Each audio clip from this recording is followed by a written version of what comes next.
Gente, hoje nós vamos começar o módulo iniciação não, metodologia do ensino de Libras, no AE, com a professora Claudiane. Claudiane é da UFMA hoje, mas já foi nossa do CAIS, né, Cláudia? Mestre em educação? Sim. Sim, mestre em educação. E aí vai compartilhar um pouco conosco sobre os conhecimentos dessas metodologias, tá bom? E o nosso aluno surdo é o João, e as nossas intérpretes são Valéria e Daniele. Bem-vinda, Daniela. Bem-vindo todos. Pronto, Cláudio, fica à vontade. A sala é sua. O nosso horário é até as 10h30, mas você que controla esse tempo, tá bom? Certinho. Gente, muito bom dia a todos e a todas, né? Primeiramente, eu quero agradecer, né, o convite da Ana Cristina, minha parceira aí, sempre quando a gente tem algum evento aqui eu chamo, porque tenho uma admiração muito grande pelo trabalho dela, né, em relação a essa parte didática, construção de recursos para surdos, né. E sim, já trabalhei, né, no CAIS, foi uma época muito, muito boa na minha vida, onde eu pude adquirir muito conhecimento aí na área de Libras, de surdez, né, e assim, a gente está sempre aprendendo. Hoje eu vou aqui compartilhar um pouco da minha experiência com vocês, né, não somente a questão prática, mas também a teórica, né, porque o AE, ele não se limita só à parte prática da coisa, mas a gente tem que saber por que o AE existe, tem toda uma base legal para isso, né? Então, cumprimentar as intérpretes e em especial o João Lisboa, não sei se ele lembra de mim, mas eu o conheço também, foi um dos primeiros surdos ali que eu tive contato na Escola Bandeira Tribuse, e dizer que é uma satisfação muito grande. Bom, eu vou tentar aqui ser o mais, como é que posso falar, sucinto possível, porque eu falo muito, né? Falo bastante, mas eu vou tentar aqui controlar o tempo, certo?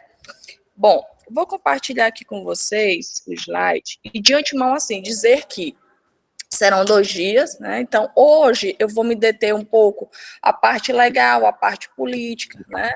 E mostrar, ilustrar algumas salas de AE para vocês, dizer para quem o AE é feito e me direcionar para a área da surdez. A gente sabe que o AE não foi feito só para os surdos, mas eu vou direcionar um pouco mais para esta área, que foi a que eu mais tive acesso aí durante a minha experiência, durante a minha caminhada profissional, certo?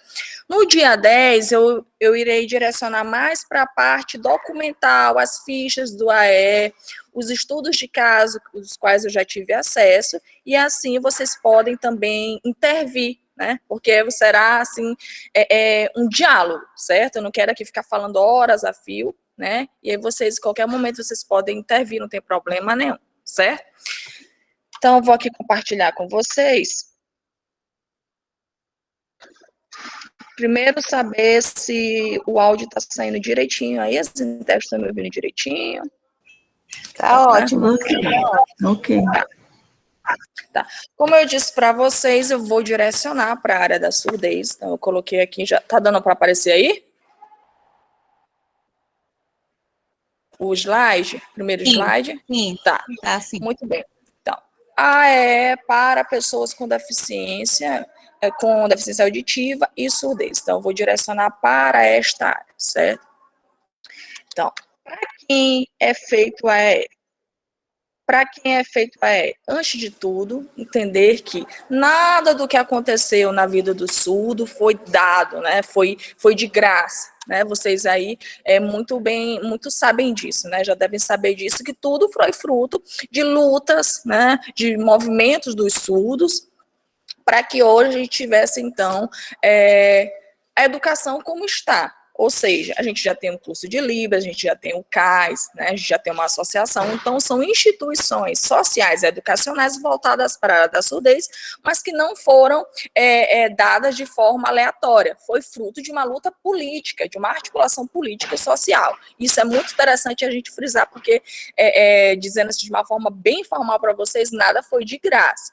Foi fruto, sim, de lutas e movimentos sociais, bem como as minorias de uma forma geral, mulheres, negros, né, nada foi feito, as políticas públicas de uma forma geral, elas não aconteceram de forma arbitrária, aleatória, né, foi tudo fruto mesmo de lutas, certo? E a base legal que a gente pode pontuar, então, É a própria Constituição Federal. Poxa, mas eu vim fazer um curso de AE e vou falar de Constituição de forma breve, mas para você entender que tudo começa de uma base legal e política, né? Então, o que eu posso destacar aqui para vocês da Constituição para o AE? Né? O acesso e a permanência são direitos, né, de qualquer pessoa, e especialmente aqui, na nossa discussão, da pessoa surda, certo? Então, o acesso não é só dizer que eu vou matricular alguém numa escola inclusiva, é garantir os meios para que essa inclusão ela realmente aconteça. Né? A gente sabe que, infelizmente, ainda mais falando de uma realidade maranhense, a gente tem ainda escolas que não têm intérprete. Professor, é possível? É possível. Aí nos interiores aí do Maranhão, a gente ainda encontra escola assim que o aluno surdo, ele ainda está na época da integração, né? Quer dizer que ele tem que se virar, ele tem que se adaptar àquela realidade, quando a gente sabe que não. A Declaração de Salamanca, em 94, ela disse que não. Ela garante, então, a pessoa com algum tipo de deficiência ser incluída, então, no meio escolar, certo? Então, assim, o que eu quero deixar para vocês em relação à Constituição Federal é que a gente não esqueça da questão do acesso e a permanência, né? Às vezes a gente sofre, isso até bíblico, né? A gente sofre pela questão da ignorância, né? A gente não sabe os nossos direitos e a gente não corre atrás dele, pois está lá descrito. A Constituição Federal de 88 garante o direito à igualdade e trata nos artigos 205 esses seguintes direitos, né? Todos devem ter acesso à educação. Então, por que discutir isso? Quando a gente chega numa sala inclusiva, né, a gente sabe, a gente vai discutir aqui que o AE acontece no contraturno, mas numa sala inclusiva, onde a gente espera ter as metodologias, né, as imagens, né, de uma forma acessível para esses surdos, ou então, em se tratando aqui de um aluno cego ou com baixa visão, uma fonte adequada, ou a descrição dessas imagens, a gente tem ainda como é que eu posso falar, no imaginário de alguns professores, às vezes até por ignorância mesmo, por deficiência na formação desses professores, que é aquela questão, né? Eu vou fazer isso para ficar mais fácil para o aluno. Não é a questão de ficar mais fácil, eu sempre falo muito isso aqui nas minhas disciplinas, é ficar mais acessível. Se ficar mais fácil, o aluno vai ter um ônus, ele não vai ter um bônus, certo? Então, se na base, né, que eu chamo aqui a escola, né, de uma forma inclusiva, se a gente tiver uma conscientização desses professores, o índice de pessoas no AE acho que vai cair drasticamente. Então, a necessidade do AE, a meu ver, é por conta dessas deficiências na escola inclusiva, certo? Obviamente que o surdo ou os deficientes, de uma forma geral, eles precisam ter esse atendimento, certo? Mas se tivesse essa conscientização, talvez eu acho que o AE aí, o AE aí nem existisse, certo? Mas a gente frisa que é de suma importância a existência, justamente para complementar a educação e os conteúdos que são tidos e ministrados na educação inclusiva, certo? Mas se tivesse aí, eu vou trazer uma forma bem didática para vocês, um casamento entre a escola inclusiva, as metodologias inclusivas e o AE, o aluno deficiente, ele só tinha, o aluno surdo, vou trazer assim, né? Ele só tinha a ganhar, né, porque ele teria aqui a sua base e teria um complemento, então. O que a gente tem é um movimento totalmente inverso. O aluno, ele não tem as metodologias adequadas e aí ele chega no AE já com a esperança, então, dele tentar compreender esse currículo, certo? Tentar compreender minimamente esse conteúdo, certo? Eu espero que vocês tenham entendido isso, porque minha fala, eu disse, talvez nem existisse o AE, mas entenda, tendo uma escola inclusiva e consciente, já que aí o AE, então, serviria mesmo para como se fosse um grande parceiro da escola, como ele já funciona. Mas hoje a gente tem esse movimento inverso, que é um movimento que as escolas elas não estão atendendo ainda hoje as metodologias específicas, né, adaptáveis para os alunos surdos, e acontece que os alunos chegam na sala do AE já, eu vou trazer aqui uma palavra até um pouco forte, mas uma atitude meio que desesperadora de entender esse conteúdo, certo? Então, imaginem, aqui eu estou falando de Constituição Federal, e lembrando aqui para vocês das experiências que eu já tive. Por exemplo, então, numa aula de história, né, uma aula altamente subjetiva, né, que o aluno tem que ler, tentar interpretar, Então, imagina se essa aula for do estilo tradicional, né, onde o professor ele coloca aquele apontamento, fica de costas para o aluno, e aí o aluno surdo ele não sabe se ele copia, se ele olha para o intérprete, se ele copia, se ele olha para o intérprete. Até aqui na academia a gente observa, né, nos cursos aqui eu não vou citar um ou outro, mas a gente observa assim. Então, a gente tem que ter, tudo começa na conscientização, na formação desse professor. E eu parabenizo o CAIS de ter essa formação, né? Porque tudo vai mudar na conscientização desse professor. Não adianta ter várias salas de AE disponíveis aí, se a conscientização do professor, se a mentalidade, né? O imaginário do professor, ela não mudar. Né? Tudo parte aí de uma, como Paulo Freire diz, né? Não se pode falar de educação se não se falar de amor. O que é o amor? O amor afetivo? O amor é se colocar no lugar do outro. Né? Será que esse meu aluno surdo ele está compreendendo mesmo? Será que eu trouxe meios para ele compreender? Certo? Então é basicamente isto que eu queria com isto que eu queria iniciar minha fala para vocês. Então, viabilizar esse acesso e a permanência do aluno da deficiência na escola, suprindo as necessidades e atendendo suas necessidades específicas. Vejam, é interessante que não só a própria Constituição ela vai viabilizar o AEE, a gente tem a LDB, a gente começa pela Constituição, desculpem, porque é a lei maior, né? A gente sabe que a gente tem que respeitar uma hierarquia legal. Então, a gente vem com a Constituição, vem com a LDB e agora a Base Nacional Comum Curricular, né? Quem não sabe, a Base Nacional Comum Curricular, ela traz dois direcionamentos aí específicos para a educação especial, que é a adaptação e a flexibilização do currículo, certo? Então, vejam bem, trazendo aqui para a nossa área de estudo a AE. Se eu não tenho essa flexibilização na minha escola pública, né, na educação básica, se eu não tenho essa flexibilização, nessa adaptação, eu terei que ter minimamente isto na AE, para que atenda minhas expectativas, para que atenda a demanda dos alunos que vão à procura, então, do AE. É desafiador, muito desafiador adaptar um currículo, eu sei disso. Adaptar o currículo para, por exemplo, aqui na minha disciplina, tem uma disciplina chamada História da Educação dos Surdos. Né? O que acontece, então? Lá, pelos temas transversais, a gente tem, lá no último um dos últimos tópicos, meio ambiente, né? Consumo, trabalho, enfim. E agora, é obrigatório nas ementas, tudo que você discute, inclusive a eu tenho que discutir, então, a questão do meio ambiente. Para quem não sabe, os temas transversais, eles obrigam isto agora, certo? Então, qualquer relação de gênero e meio ambiente, intolerância religiosa e meio ambiente, respeito à diversidade e meio ambiente. Então, qualquer contexto que eu tiver inserido, eu tenho que discutir sobre o meio ambiente. Então, imagina, dentro da história da educação de surdos, discutir meio ambiente, né, que tem lá na minha ementa. Então, é desafiador. Como é que eu faço isso? Eu proponho, né, que a gente vá fazer uma visitação no Parque Botânico, onde o aluno é surdo, lá no Parque Botânico da Vale, onde eu já até foi meu aluno, né? E aí a gente vai fazendo um diálogo, né, dentro do Parque Botânico e vai tentando aí alinhar, então, a história da educação com o meio ambiente. Então, observem que falar de atendimento AE não é falar de forma isolada, né? É fazer um diálogo entre as várias interfaces da educação, certo? E aqui, sobretudo, como eu estou falando para vocês, da base legal, certo? E aí, isso inclui, principalmente, já aqui no segundo tópico dos slides, inclui principalmente instrumentos necessários à eliminação de barreiras. Isso não é só para ficar na lei bonitinho, fechadinho lá, não. Isso é para se colocar em prática, certo?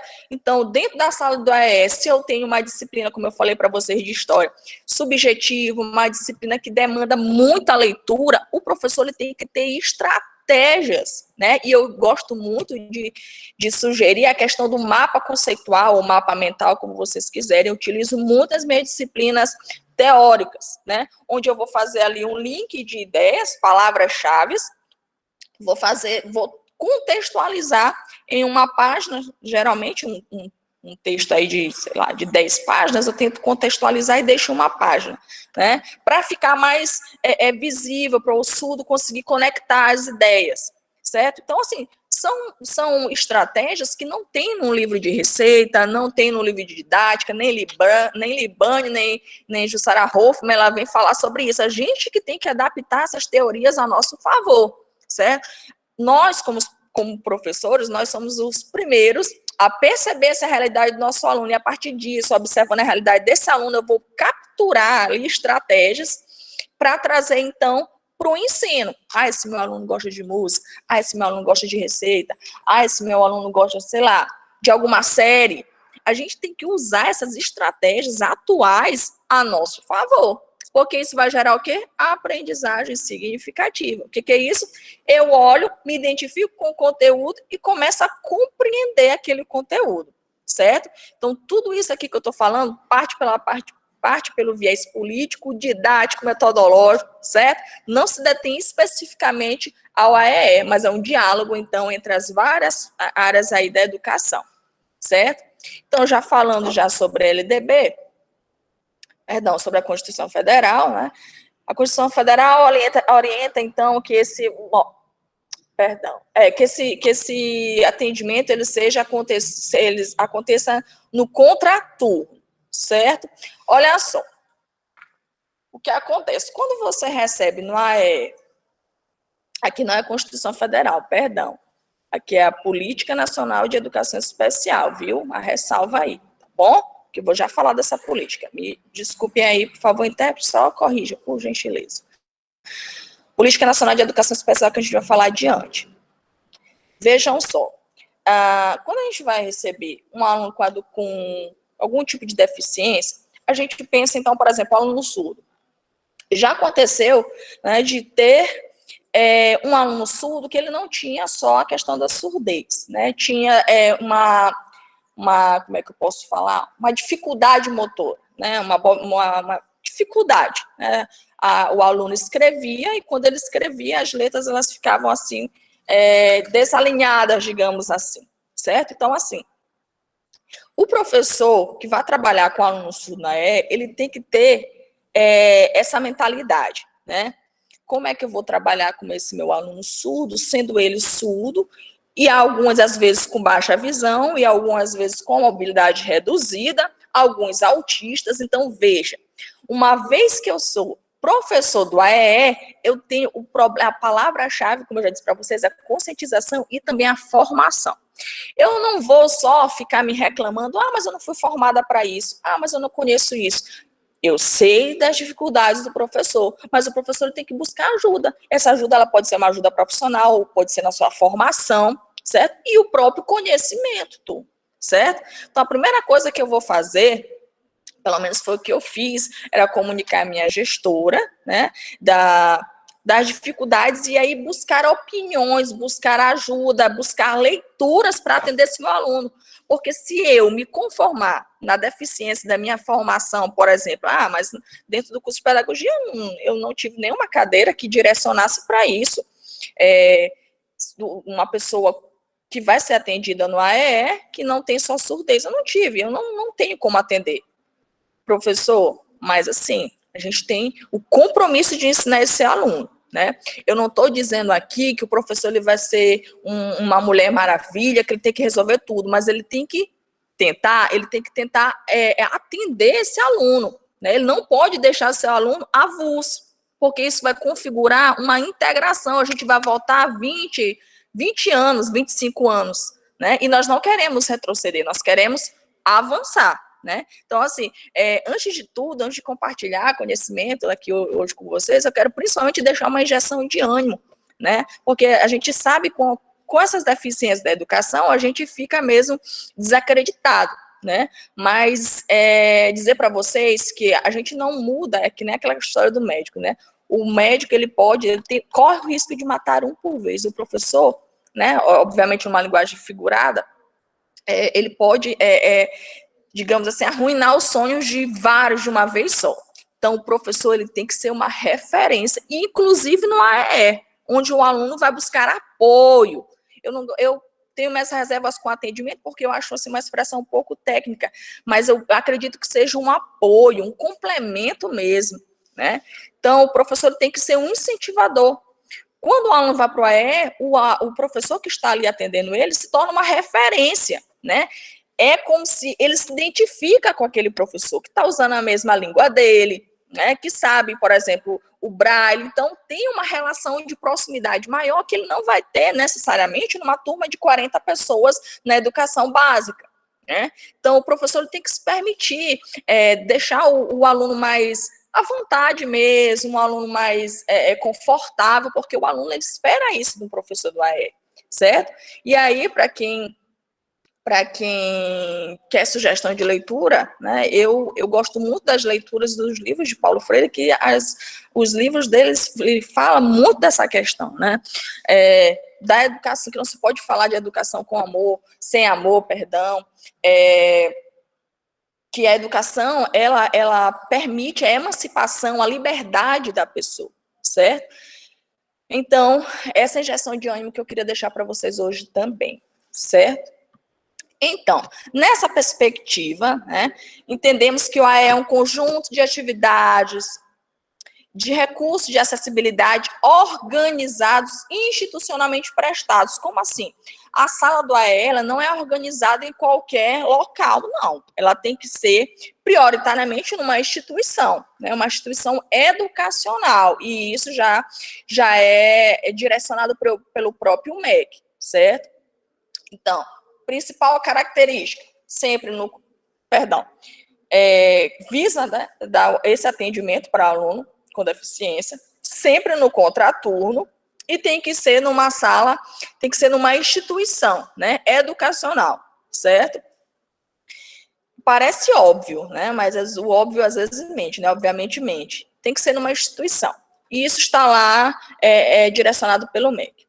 De forma complementar ou suplementar a formação dos alunos no ensino regular. Então, para quem está direcionado à formação dos alunos com deficiência que irão para o AE, né? Eles têm que estar no ensino regular, justamente porque se entende, o MEC entendeu que existe uma dificuldade ou uma resistência, uma reserva, como vocês queiram interpretar, na formação dos professores no ensino inclusivo regular. E aí, os depoimentos que a gente encontra, como eu já falei para vocês, é que eu não tive formação para isso, eu não tenho conhecimento sobre isso, a gente entende, mas a gente entende também que o professor tem que sair do seu local de conforto e buscar informação, buscar conhecimento nessas áreas para atender, então, a demanda desses alunos no AE. Não só no AE, mas também no ensino regular, certo? Então, complementar o que ele quer dizer com isso, segundo esse decreto, né? Colocado pelo MEC. Complementar, contribuir para e desconstruir a ideia de que a pessoa que vai para o AE é fazer a atividade do aluno. Lá não é sala de reforço, lá é sala de atendimento educacional especializado. Então, os instrumentos, as ferramentas que não se encontram no ensino regular tem que estar presente lá na sala do AE, certo? Então, não quer dizer que o professor que está lá no AE vai fazer atividade, não. Ele vai auxiliar esse aluno, ele vai mediar, auxiliar esse aluno para que ele consiga fazer, então, de forma mais acessível, a sua atividade e não só as suas atividades outras. A gente vai ver no dia 10, eu vou trazer para vocês uma ficha do AE, que vocês vão ver que vários itens, eles são analisados quando uma criança, um aluno, ele vai para o AE, desde a forma, né, já que não é só surdo, desde a forma como o aluno, ele fala, né, até a forma como ele constrói o conhecimento, como ele pega o lápis, enfim, são várias, se ele usa a Libras de forma fluente. Então, é uma ficha que tem vários itens, que se faz um diagnóstico antes de entrar na sala do AE. Então, quando o professor ele recebe esse aluno, ele já sabe minimamente aí quais são as dificuldades desse aluno, certo? Muito bem. Então, ele vai contribuir, né, nesse sentido de atividades, vou falar aqui atividades extras, né, para esse aluno que ele venha se desenvolver cognitivamente né, falando, ou se desenvolver aí, por exemplo, como professor dentro da sala de AE tem que ser fluente em Libras, esse aluno, por exemplo, ele não é fluente em Libras, o professor vai trabalhar aí nesse sentido, como a gente vai ver lá na frente, certo? Então, vejam que é toda uma dinâmica, né? Não se restringe somente à questão necessariamente das atividades, mas desde a forma como eu vou trabalhar essa Libras, desde a forma como eu vou trabalhar a fonte, quais são as cores para o aluno com baixa visão, o tipo de instrumento, quais lupas, enfim, é uma diversidade rica de instrumentos que o aluno ali, com deficiência, ele terá de ter acesso, certo? E suplementar nesse sentido, obviamente que é no sentido de suprir a falta. Que falta seria essa, então? Né? De acordo com a discussão que nós estamos aqui, a falta de acessibilidade no que diz respeito à metodologia e à didática que o aluno não encontra no ensino regular. Vejam bem, professora, a senhora está falando porque a senhora não sabe da realidade. Eu sei da realidade, eu vim da educação básica, eu sou muito grata por ter convivido nessa educação básica, porque eu sei das dificuldades, sim. Sei sim dessas dificuldades, elas são reais. Eu não vou dizer que elas são difíceis, né? Mas elas são desafiadoras para o professor. Por isso que eu digo para vocês que a gente tem que sair do nosso local de comodidade, né?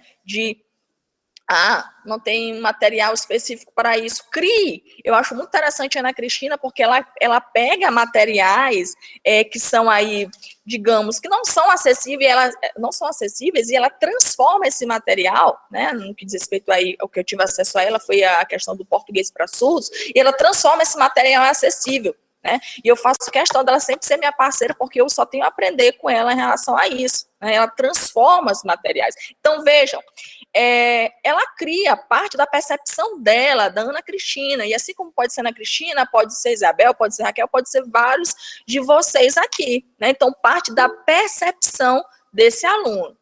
Eu não estou aqui na tela, não sei como é que está aqui o chat. Deixa eu só voltar aqui. Tem alguém falando? Alguma dúvida? Deixa eu ver aqui. Rapidinho.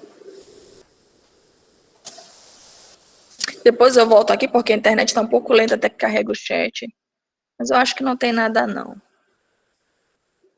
Não tem. Certinho.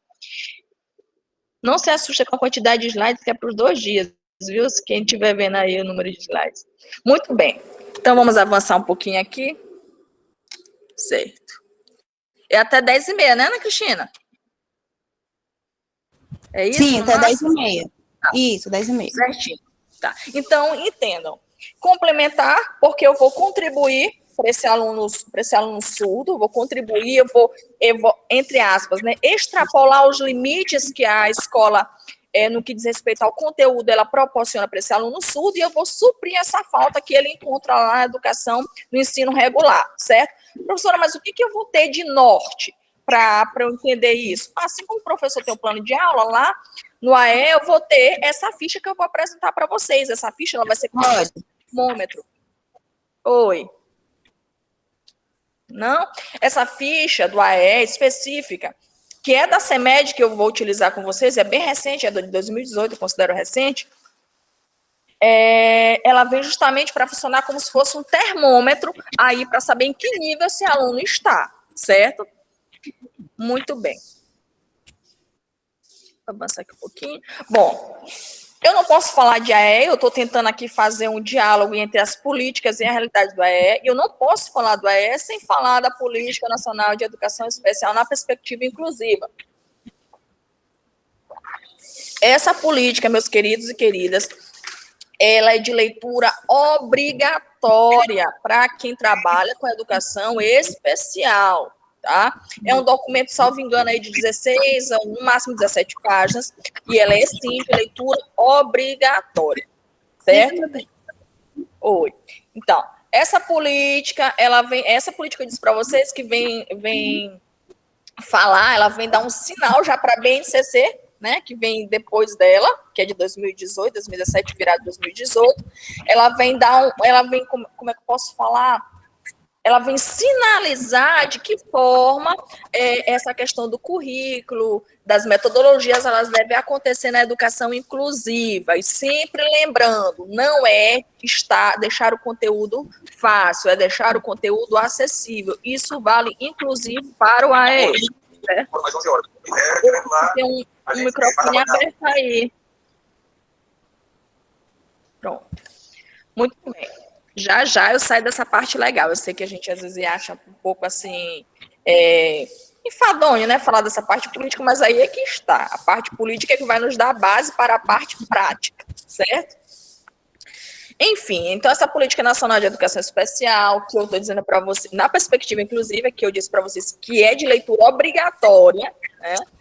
É uma ação política, social, cultural e pedagógica, né? Ela percebe-se dessa forma que a ampliação e efetivação dessa escola como espaço que conjuga igualdade e diferença, elas são valores indissociáveis, né? Por isso que eu estou falando para vocês dessa política, porque essa questão de respeitar a diferença é obrigatória, né? E essa diferença, respeitar essa diferença, ela perpassa inclusive pela questão do currículo, que é onde o aluno especial, né, o aluno com deficiência, ele vai encontrar, então, essa riqueza, né, pelo menos é o que se espera. Se eu não encontrar na sala do AE uma adaptação do meu currículo e a flexibilização dele, onde é mais que eu vou encontrar? Então, é isso que se espera no AE. Aí, aqui eu falo da Lei de Diretrizes e Bases, que eu queria deixar mais na parte prática já, deixa eu ver aqui. Da Lei de Diretrizes e Bases, né, como eu já disse para vocês, que logo depois da Constituição Federal vem essa lei, que também é de leitura obrigatória, e ela vem falar justamente, olha só o que ela fala aqui, ó, devem assegurar aos alunos um currículo, preconiza o ensino, deve assegurar aos alunos um currículo mais acessível, com recursos e organizações específicas para atender às suas necessidades. Qual é o grande problema aqui? O grande problema é que fica na lei. Né? Eu não estou aqui dizendo que todos os professores são assim, porque graças a Deus, nas experiências que eu tive, né, eu posso dizer aí que 80% dos professores eram comprometidos mesmo com a educação do SUS. Eu nunca esqueço de uma professora, vou aqui falar, eu não me lembro o nome dela, mas era uma professora de biologia. Essa professora, quando falava em mitocôndrias, por exemplo, né, mitocôndrias que são as organelas aí dentro das células, enfim,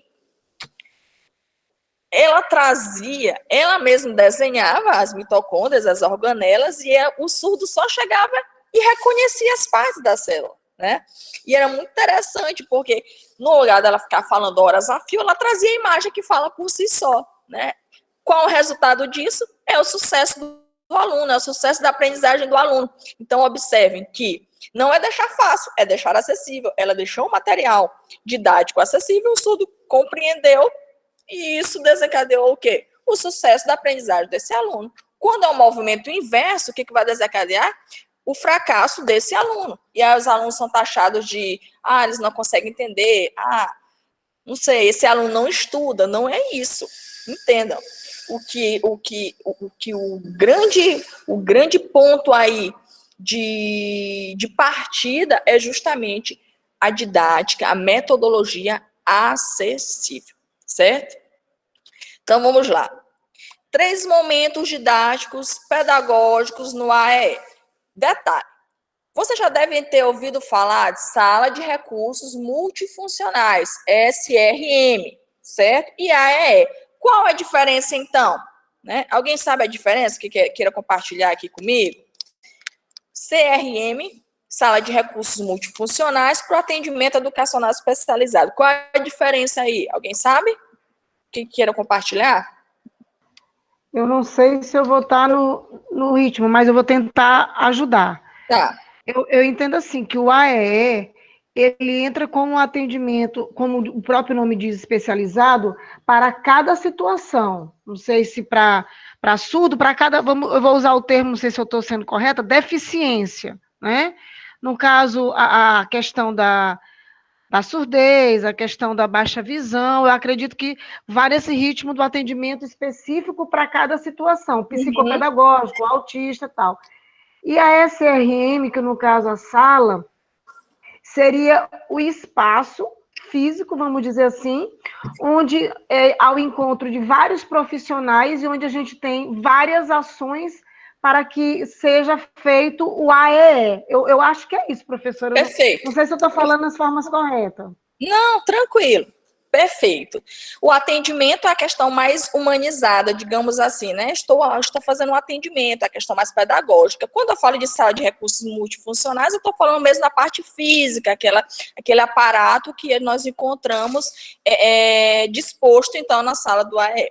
Olha, interessante, né? Fala de autista.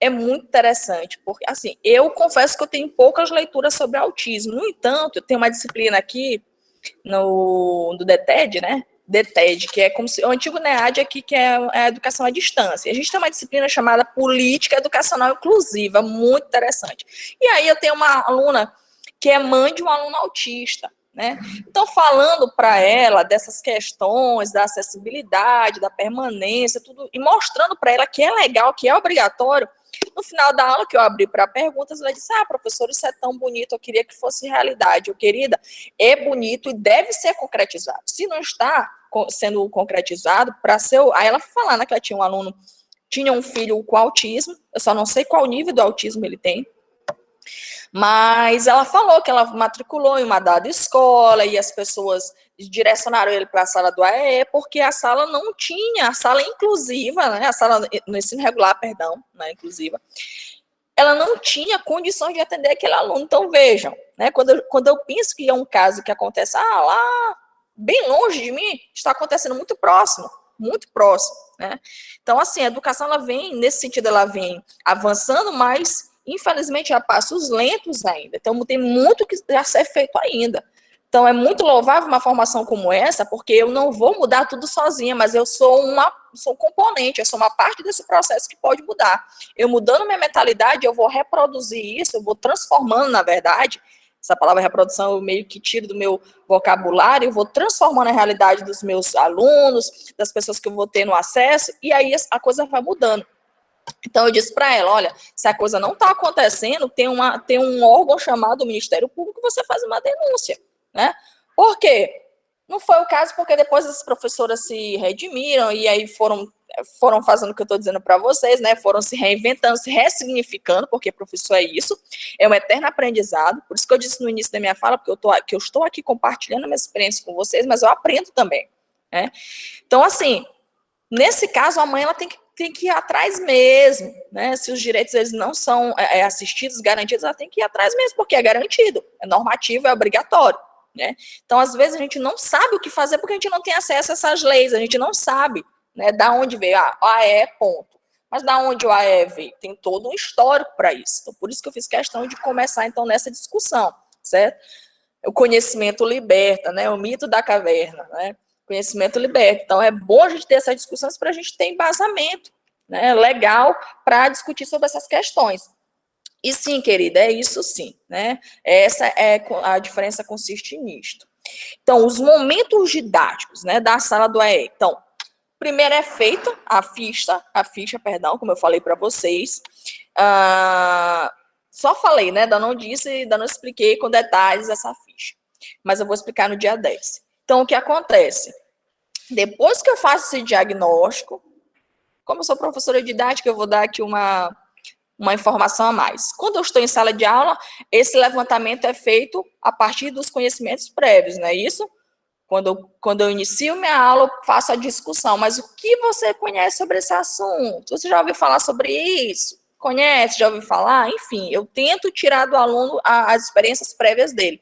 No AE, eu posso fazer isso também, certo? Mas, além disso, eu tenho esse documento, que, como eu já disse para vocês, que é a ficha do AE, certo? Então, os 3 momentos didáticos, eles consistem, especificamente para surdos aqui, que eu estou discutindo, eles consistem em o atendimento educacional especializado em Libras, daí a importância do professor ele ser fluente em Libras, certo? Até mesmo para, a expressão que eu vou usar, entre aspas, forçar esse aluno a utilizar mais Libras, certo? Não vou usar forçar, não, desculpe, estimular esse aluno, tá? Um pedagoga falando essas palavras técnicas, eu acho assim um pouco radical. Então, eu vou estimular falando em Libras com esse meu aluno, aí a importância, inclusive, lá no decreto 5616/05, ele fala, né, que o professor ele tem que ser fluente em Libras nesse atendimento, certo? Muito bem. 2, atendimento educacional para o ensino de Libras, né? Então, eu dialogo com esse meu aluno em Libras e vou ensinar Libras para esse meu aluno, certo? Obviamente, respeitando as limitações desse aluno. A gente sabe que pode ter aluno com deficiência intelectual, né? A gente sabe que tem uma infinidade aí de componentes que podem interferir nesse processo de aprendizagem, que a gente pensa que ele é tão linear, né, que ele acontece de uma forma tão certinha, mas tem alunos que têm essas deficiências, né, esses déficits, na verdade, perdão, de aprendizagem, certo? E a gente tem que trabalhar em cima dessas questões e pensar sempre no plano B também, né, que trazendo para o lado mais didático. Então, atendimento educacional em Libras, né, atendimento para o ensino de Libras, e 3, atendimento educacional especializado para o ensino de língua portuguesa, né? A gente sabe que na modalidade inscrita, né, L2, o aluno ele tem que aprender o português nessa modalidade, legalmente falando, ele tem que aprender, então não tem para onde fugir não, então ele tem que ser estimulado.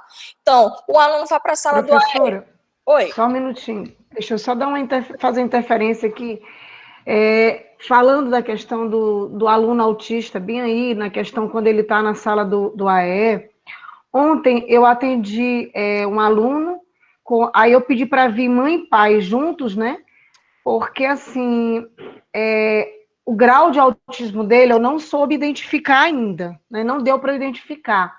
Mas, de imediato, eu olhei para ele e vi também a questão do estrabismo, e falei para a mãe, provavelmente o médico precisa fazer um mapa da retina, um mapeamento da retina. Aí ela disse, professora, eu tenho aqui um monte de papel aqui que o outro médico me deu, tal, e ela sem saber de nada o que era, e eu vi lá o mapeamento da retina que eu acabei de falar. Aí eu fui procurar saber também como era a alimentação desse aluno. Quer dizer, a gente pensa que automaticamente não tem nada a ver. E aí, o que aconteceu? Eu descobri que essa criança, ela não mastigava. Aí eu perguntei, como, mãe, que tu faz isso? Ela disse, não, porque eu passo no liquidificador a comida dele. Aí eu disse, essa criança não fala. Não tem nem como falar, professora, porque, assim, não só esse estímulo, ele vem de todas as formas, tá entendendo? Até no simples mastigar, a própria mãe, pela ignorância, pela falta de conhecimento, no meu entender, ela está prejudicando esse aluno. Resultado, ontem mesmo eu precisei fazer o encaminhamento para a fonoaudióloga e automaticamente eu pedi para a nutricionista.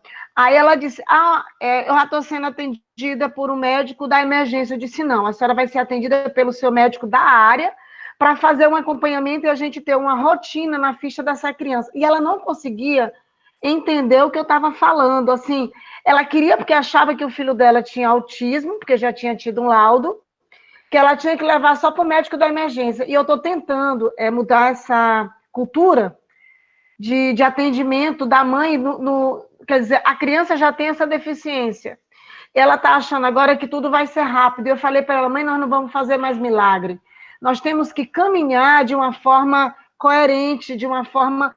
Aí ela começou a falar dos demais professores, igual a senhora falou ainda há pouco, que o professor, só um minutinho, Sérgio, que o professor não tinha habilidade, que o professor não sabia, tal, tudo mais. E eu disse para ela, mãe, vamos esquecer isso aqui, vamos tentar caminhar de agora em diante. Foi isso que eu falei, né?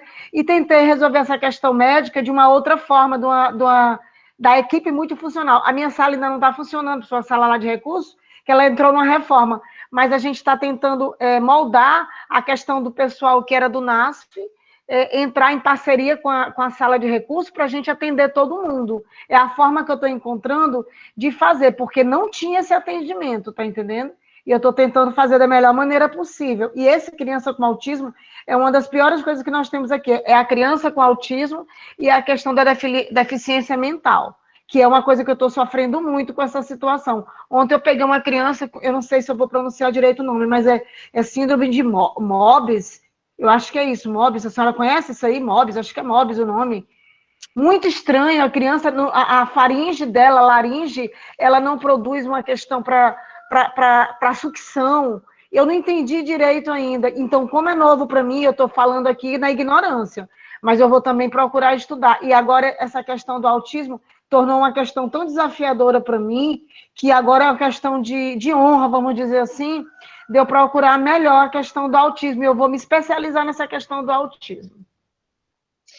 Primeiro, eu quero te parabenizar, viu, Alana, pelo teu comprometimento, né, e tua sensibilidade. Vejam, a questão da educação não é simplesmente chegar e passar o conteúdo, não, é uma questão de humanização, como a Alana fez. Olha a atitude dela, né, chamou os pais, né, ou seja, a presença, o papel da família é fundamental, seja ela de que forma ela for constituída, é fundamental, né.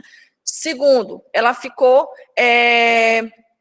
é que eu posso falar, preocupada, né, em saber, para além, né, dos muros da escola, como é que acontecia a alimentação. E sim, às vezes os pais, eles são mesmo ignorantes no sentido de não ter conhecimento, né. E imagina, então, um pai que não tem leitura nenhuma de autismo. A gente aqui, eu, por exemplo, tenho minhas leituras muito reduzidas, mas eu sei que o autismo, ele precisa, né, da questão da rotina, precisa de atividade que tenha um contato mais social, de interação, tudo. E eu achei muito interessante quando ela disse assim, olha, professora, os avanços começam desde essas pequenas coisas, incentivo à mastigação. Sim, sim, porque a criança, ela não está limitada à lição naquele contexto escolar, ela pertence aos outros contextos. E tudo que acontece na escola é reflexo do que acontece nos outros contextos que ela está inserida, né? Então, se ela não tiver esse estímulo dentro de casa, no seio familiar, né? Se ela não tiver esse estímulo com os seus, com a sua parentela, quando chega na escola, isso vai ser reflexo, né? Ela vai ter essa dificuldade. Né? Queria só aproveitar e compartilhar com vocês. A gente pensa às vezes que isso se reduz só à escola pública, né? Um rápido depoimento. Eu coloquei meu filho no ano passado numa dada escola. Essa escola, diga-se de passagem, eu não considerava ela barata, uma escola relativamente cara, mas uma escola, eu não botei lá porque era cara, obviamente, eu botei por conta do método que eles utilizavam, né? Enfim, eu não vou citar nomes. Acontece que um dia eu cheguei para buscar meu filho, e aí me chamou a atenção uma criança, assim, à parte, né? Eles estavam em grupinhos, as crianças sentadas em círculo, grupinhos, e uma criança à parte, né? Todos os outros produzindo, uma criança à parte. Detalhe, 3 professoras na sala de aula, 3 professoras, ok. Busquei meu filho, observei, cabeça de pedagoga, né? Já fiquei estranho isso, né? Muito estranho, tudo bem. No outro dia, na outra semana, fui buscar meu filho e a criança lá isolada, todo mundo juntinho aqui, a criança isolada. Aí me chamou a atenção novamente, eu chamei a professora. Aí perguntei para ela, por que ele fica isolado assim? Ah, porque ele tem autismo. Aí eu não falei mais nada, só fiquei assim, olha, a minha cabeça foi certinho na mãe que pagava um dinheiro alto naquela escola, imaginando que seu filho estava ali produzindo, no entanto, ele estava sendo excluído. Eu não chamo mais nem de integração, eu chamo de exclusão mesmo nesse sentido. Né? Resultado, eu tirei meu filho de lá. Porque se eles não têm comprometimento com uma criança autista, possivelmente eles não vão ter comprometimento com o meu filho. Né? Então, assim, não está reduzido só à escola pública, não está limitado só a pessoas com X condições financeiras. E isso está na sociedade de uma forma geral. É por isso que nós estamos aqui nessa formação, discutindo, pedindo, apelando para que realmente os professores eles tenham essa sensibilidade, porque não tem um livro de receita, né, para despertar essa sensibilidade no professor. Eu não estou aqui culpabilizando o professor de forma alguma, porque eu vim da escola pública, eu sei como é que acontece isto, eu estou numa instituição pública, sei como acontecem as coisas na máquina pública. Estou aqui dizendo que simplesmente a gente não pode cruzar os braços e ver as coisas acontecendo, essa concepção neoliberal que está aí, né, que a educação não vai mudar, que sempre foi assim, que sempre será, nunca vai mudar. Não. Nós não estamos educando para reproduzir, estamos educando para transformar. Né? Então, sempre se coloca no lugar do aluno. É a professora Claudiane que está falando isso? Não. Desde Piaget ele fala isso, né, que a gente tem que se colocar no lugar do aluno, usar a fala que o aluno vai compreender, né? Usar a língua que o aluno vai compreender, no caso de Libras, né? Para, então, gerar essa aprendizagem, gerar um ânimo, gerar motivação nesse aluno, né? E trazer sempre, se atentar sempre a essa questão da família também. A família não é clichê, não, é uma grande parceira nesse processo. Se vocês observarem, os alunos mais bem-sucedidos, né, no que diz respeito à aprendizagem, são os alunos que têm acompanhamento dos pais, certo? Eu tenho outro depoimento, eu tenho tive uma aluna que ela foi minha aluna na 3ª série, né? E sempre me chamou a atenção como essa mãe, ela acompanhava essa aluna. Como essa mãe acompanhava essa aluna, ficava, professora, o que está acontecendo? Professora, ela está com dificuldade em alguma coisa? Professora, ela tá prestando atenção na aula? Professora, isso. Ela sempre perguntava, resultado, na 3ª série, né? Resultado. Eu encontrei essa aluna aqui no ensino superior, ela foi uma das primeiras classificadas, está aqui estudando comigo, né? E minha cabeça foi justamente nisso, como a mãe acompanhava essa aluna, né? Eu sei que os pais trabalham, eu sei que os pais têm outras responsabilidades, mas tempo é uma questão de prioridade, né? Se eu dedicar pelo menos aí 1 hora para a educação do meu filho, do meu aluno, né? De uma forma geral, se eu me dedicar a pesquisar, procurar, me incomodar, não aceitar essas situações como estão dadas, eu vou mudar. Ao longo do tempo, eu vou estar mudando alguma coisa. Pode ter certeza disso, que eu vou estar ali gerando alguma mudança, mesmo que seja a passos lentos, certo? Então, só recapitulando, atendimento para Libras, atendimento em Libras e o atendimento para a língua portuguesa, certo? Nunca esquecer desta questão, porque o aprendizado da língua portuguesa vai desencadear vários outros aprendizados, certo? 9:25. Então, durante a Libras, os conteúdos curriculares da sala de aula comum, eles devem ser ministrados em Libras, importância da fluência do professor, né? Vocês sabem que, numa escala de prioridade entre o professor surdo e o professor ouvinte, a prioridade é para o professor surdo, não é isso? Se, por algum motivo, a gente encontre aí, a gente encontra em maior número, estou só conjecturando, é só um exemplo. Se a gente encontrar, então, em maior número professor ouvinte, é por conta, então, do número não tão significativo de professores habilitados, né, com formação específica para o AEE surdo, certo? Porque a prioridade, então, é para alunos, é professor surdo. Isto é legal, o decreto 5626/05, certo? Já o AE para o ensino de Libras, os alunos surdos têm aula de Libras, favorecendo o conhecimento, a aquisição dessa linguagem, principalmente os termos científicos, uma vez que a Libras se constitui no canal de comunicação natural dos surdos, obviamente. Então, tem palavras na língua portuguesa que o ouvinte ele não sabe, né?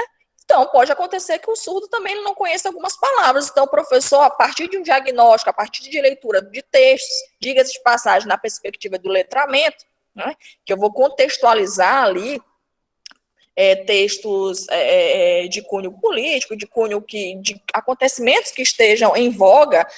Nós temos, no caso, a vacina, nós temos o próprio coronavírus, né?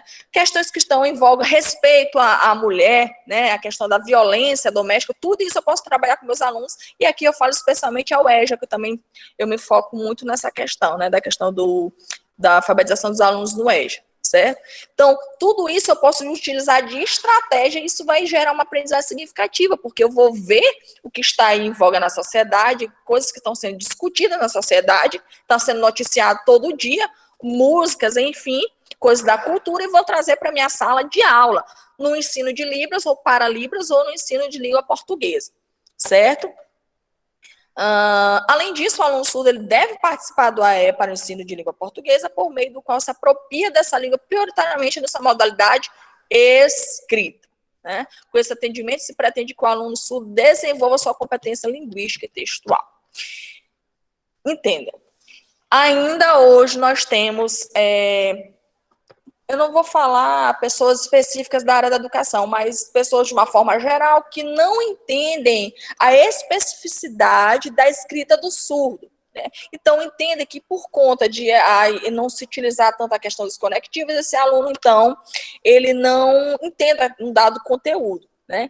Então, Aí a importância também das formações nas escolas públicas, pelo menos quinzenais, eu diria, para divulgar essas informações, para conscientizar os professores, levar essas informações, que a escrita do surdo é peculiar, que ele aprende a língua, mas é modalidade escrita, né, na modalidade escrita, L2. Então, o professor da escola, do ensino regular, ele precisa dessa concepção, porque com certeza eu me arrisco a dizer que a gente ainda tem professor que pensa, né, que o surdo escreve da forma como escreve porque não desconhece algum conteúdo quando não é. Você pede então para o surdo sinalizar o que ele escreveu, na grande maioria dos casos ele vai, né, ele vai sinalizar de forma adequada aquela pergunta, certo?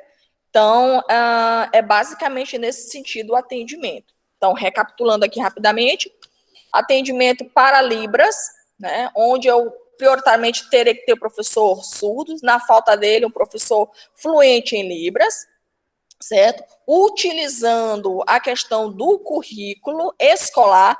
Interessante dizer aqui para vocês, eu não vou, por exemplo, o professor no 5º ano está trabalhando uma perspectiva curricular, eu vou pegar outra perspectiva curricular porque eu estou na sala do AE. Eu tenho que respeitar a idade cognitiva, né, desse aluno. O Piaget já fala isso, né? A questão do operacional concreto, operacional abstrato, enfim, eu tenho que respeitar isto, certo? Tem que respeitar essa questão cognitiva desse aluno. Se ele está no 5º ano, eu vou trabalhar conteúdos específicos do 5º ano. Obviamente que eu não vou focar só em conteúdos, né, escolares. A gente tem educação não formal, educação para além dos muros da escola.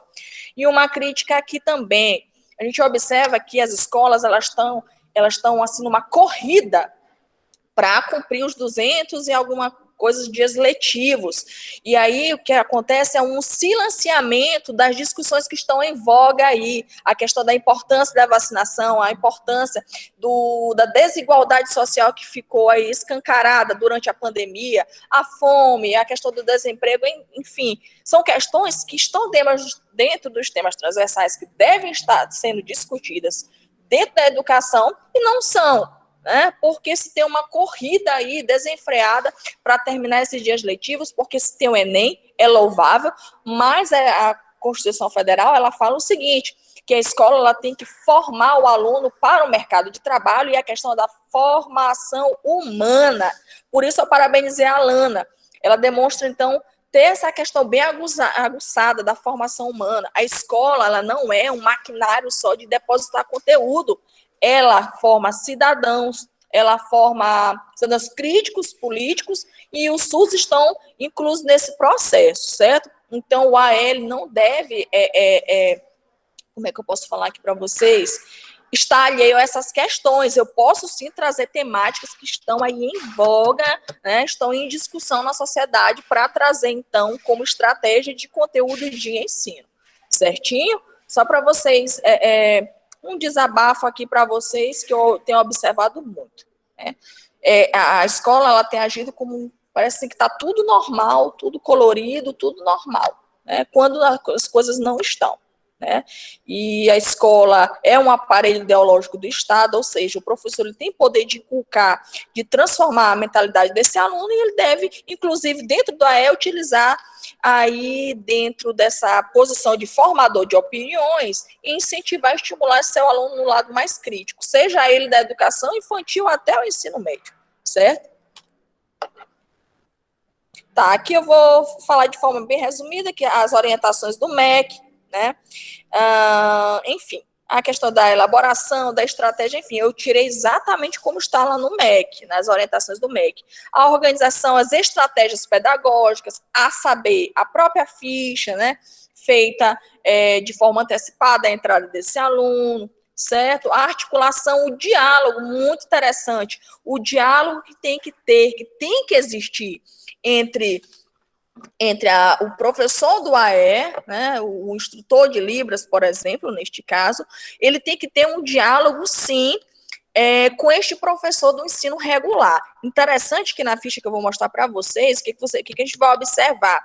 Que lá, logo no início, tem dizendo o professor da sala do ensino regular e o professor do atendimento educacional e o número, perdão, o número do professor do ensino regular e o número do professor do atendimento do AEE, né? Para que tenha aí um diálogo, que estejam mais próximos e entendam as necessidades reais desse aluno, certo?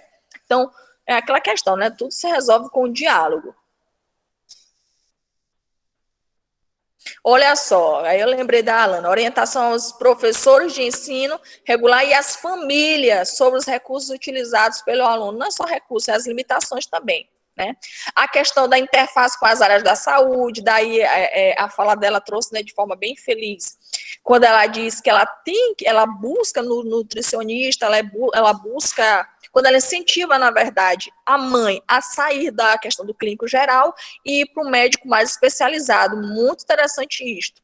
Porque, já está falando, né? Clínico geral ele não vai analisar de uma forma tão minuciosa e detalhada a dificuldade aí que esse aluno possa ter no que diz respeito à sua saúde. Certo.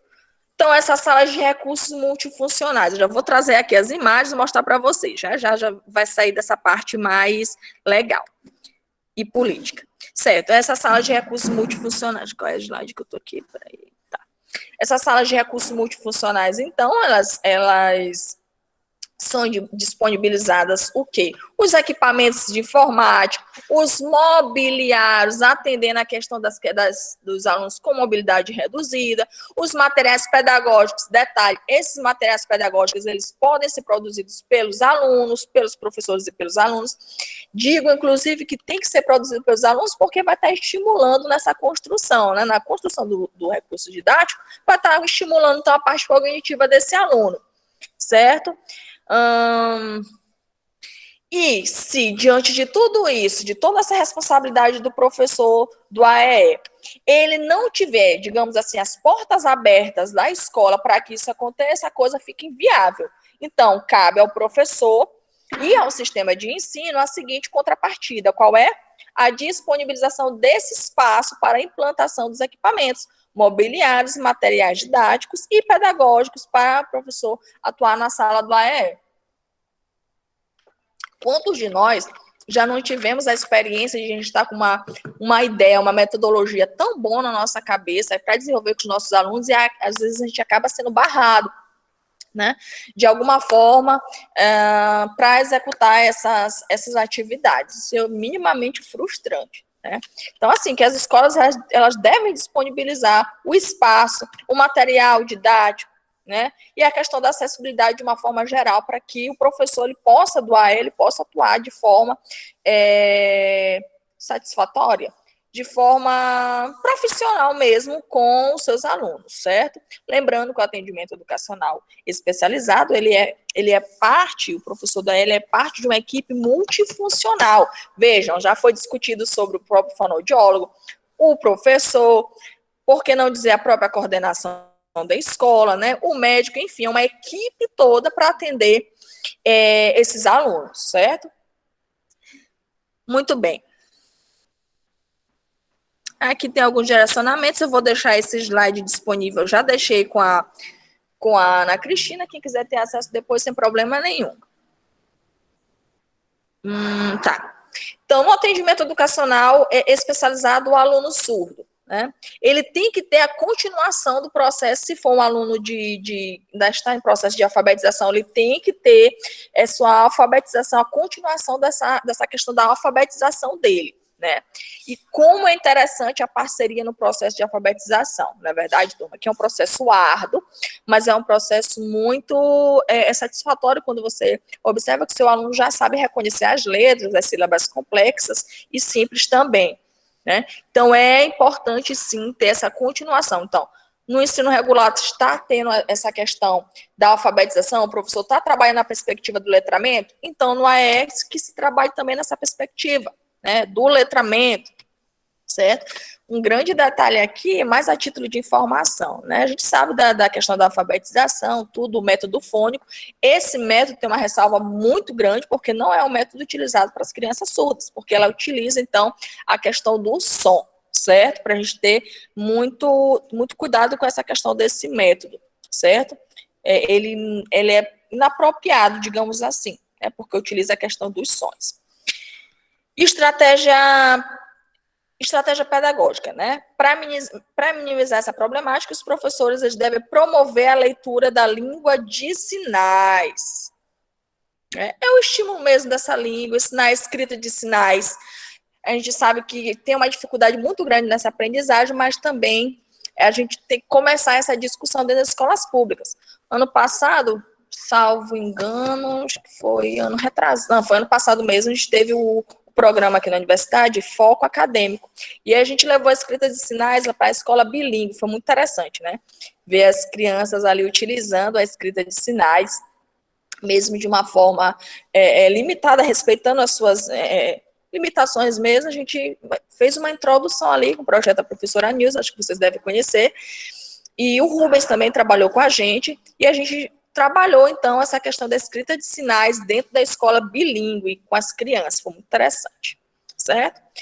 Aqui eu deixo, antes de partir aqui para a parte mais ilustrativa, só para vocês lembrarem da questão da Declaração de Salamanca, que fala dessa questão inclusiva, né, e acaba que justificando também a questão da sala do AEE, o que diz a declaração, que a partir daquela data, 1994, as crianças, os alunos, eles têm obrigação e o direito, o sistema de ensino tem obrigação, e as crianças têm o direito de participarem de uma sala do ensino regular inclusivo, certo? Aqui ele vem falar do que compete ao MEC, eu vou acelerar bem aqui para vocês, né, as obrigações do MEC em relação a isso, né, monitoramento, encaminhamento de assinatura, enfim, aquisição de recursos para comprar os materiais, enfim. Profissionais habilitados, né, os profissionais que vão atuar na educação desses surdos. Instrutor de Libras, né, que vão atuar diretamente, né? Então, no ensino de Libras e para Libras, assim como ensino também língua portuguesa, eu tenho o papel fundamental aí do instrutor de Libras, né? Principalmente quando esse instrutor for surdo, né? O intérprete de Libras, por que não, né? É aquele que tem o papel de intermediar. O intérprete de Libras, para quem não sabe, ele pode compor, de acordo com a necessidade, as salas do AEE. Veja bem, prioritariamente instrutor de Libras. De acordo com a necessidade, o intérprete ele também, visto que a gente está falando aqui numa perspectiva dialógica, né, que tem que ter a comunicação aí entre os componentes da comunidade escolar na educação de surdos, a gente vai ter, então, a gente pode ter também a presença do intérprete de Libras nesse sentido, certo? Aqui só uma figura ilustrativa, né? Todo mundo na escola, aqui, digamos, na saída, o aluno tentando se comunicar e não consegue se comunicar porque não é utilizada só a língua. Tá. Então, vejam bem, quem já frequentou aqui uma sala de AEE sabe que é uma sala com riquíssimos estímulos visuais, né? Se não for assim, é porque alguma coisa aí, então, está faltando, porque ela tem sim que ter o alfabeto datilológico, tem sim que ter a hora em Libras, porque não, mesmo que o aluno esteja em estágio avançado, não tem problema, porque a faixa etária, ela é bem diversa, né? Então, pode ter alunos que não saibam Libras, e aí ele utiliza ali dos meios, né, como relógio, alfabeto, estações do ano, dias da semana, na parede, ou algum tipo de outro estímulo visual, todos os dias ele vai ter contato com aquilo, ele vai assimilando, certo? E com a mediação do professor também. Então, é uma sala que ela deve ser dotada desses estímulos que colaborem para a aprendizagem das diversas disciplinas. Detalhe, valores. Lembra quando eu falei para vocês da questão da formação humana? Então, não é só questão de captação de conteúdo, né? A questão da cidadania, desenvolver o posicionamento político desse aluno, crítico, enfim, habilidades e competências necessárias para a sua continuação nos estudos e inserção no mercado de trabalho. Se eu puder destacar aqui 2 palavras, eu destaco valores e mercado de trabalho. Por quê? Porque quando eu falo de mercado de trabalho, eu já puxo indiretamente as disciplinas que eu preciso, né, para então adentrar o mercado de trabalho. Então, nunca é demais, na sala de recurso, ter esses esses estímulos visuais que eu já falei para vocês e outros, né? Então, veja aqui, eu coloquei aqui uma carinha para resguardar, então, pelo ECA, né? Diz que a gente não pode expor o menor. Então, veja bem, aqui a professora, ela está respeitando a idade cognitiva desse aluno na sala do AEE. Então, provavelmente essa aluna aqui está no estágio operacional concreto, né? Operacional concreto, onde ela tem que desenvolver, então, a habilidade motora, né? Ver para poder entender, ela vê para entender. No estágio posterior, ela vê, ela consegue, ela não necessariamente ela consegue ver, né? Ela faz ali os esquemas mentais, né? Como o Piaget fala, e ela não precisa ver para compreender. Um exemplo claro disso. Uma partícula, lá em física, né? Uma partícula solta no vácuo tem massa de, enfim, tantos miligramas, né? Só um exemplo. Uma pessoa, para ter essa concepção, ela precisa estar no estágio mais avançado cognitivamente falando. Então, daí a importância e o cuidado de se trabalhar esses conteúdos, respeitando o estágio cognitivo desses alunos, certo? Então, a criança aqui está sendo estimulada nas cores, nas formas, na língua de sinais, certo? Só com esse material aí, ela pode trabalhar artes, ela pode trabalhar matemática, ela pode trabalhar o que mais? O próprio português, então ela pode trabalhar várias coisas e ainda desenvolvendo as habilidades motoras, certo? Então, vejam que isso aqui está nas entrelinhas, né? Que é um olhar aguçado aqui já de pedagogo, já falando para vocês de uma pessoa que já vivenciou isto. Então, com o simples dominó, queridos e queridas, eu posso trabalhar fração, eu posso trabalhar soma, eu posso trabalhar divisão, e não só para crianças, eu posso trabalhar, inclusive, aí com o ensino médio, que a gente sabe da dificuldade que nossos alunos têm, né? Tem casos aí de alunos do ensino médio que ainda estão ainda nesse processo de alfabetização, né? Então, o cuidado do professor é, de uma forma rotineira, trabalhar essas questões. Então, o ensino de Libras utilizando um conteúdo aí que não necessariamente pode estar descrito no currículo. Olha aqui, geografia.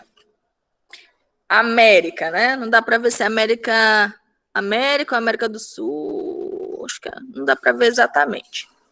Mas o conteúdo aqui, ó, geografia. Dentro da geografia eu também posso trabalhar matemática, eu também posso trabalhar português. Por quê? Porque é interdisciplinaridade, perdão. Eu tenho que fazer um diálogo aí entre as disciplinas, né? Então, uma sala aí com recursos visuais bem dispostos.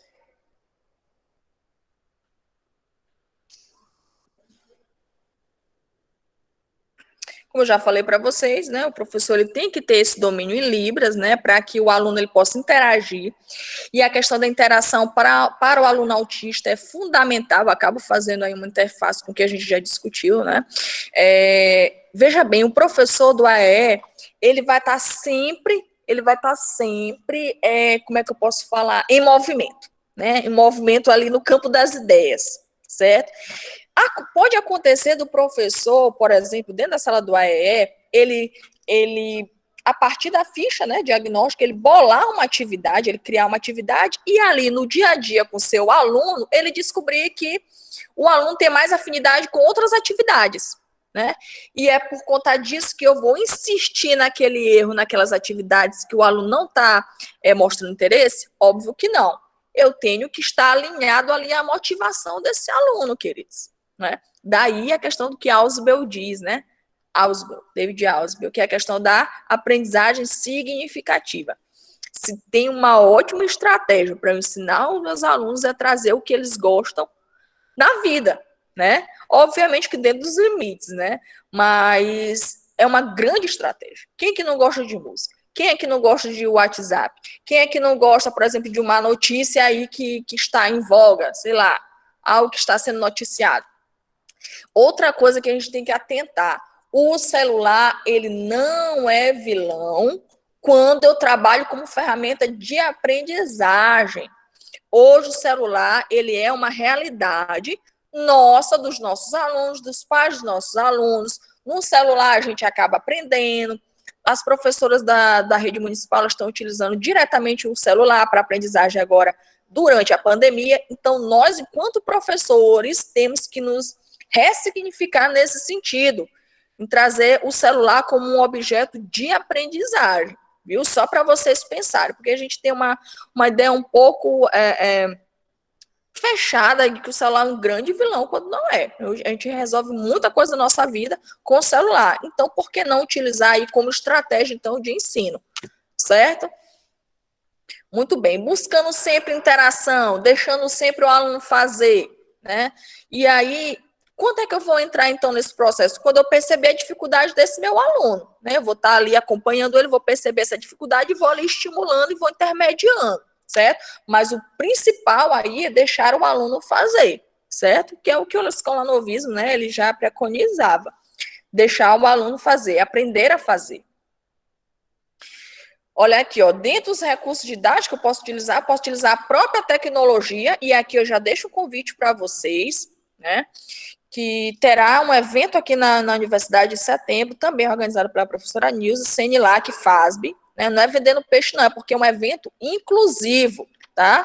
Onde nós teremos participantes de todo o Brasil, professores surdos, salvo engano, vem um professor cego também. É muito interessante, CENILAC e FASB, quem quiser, viu? Vai ter tecnologia, um diálogo entre educação e tecnologia na educação de pessoas com deficiência, tá?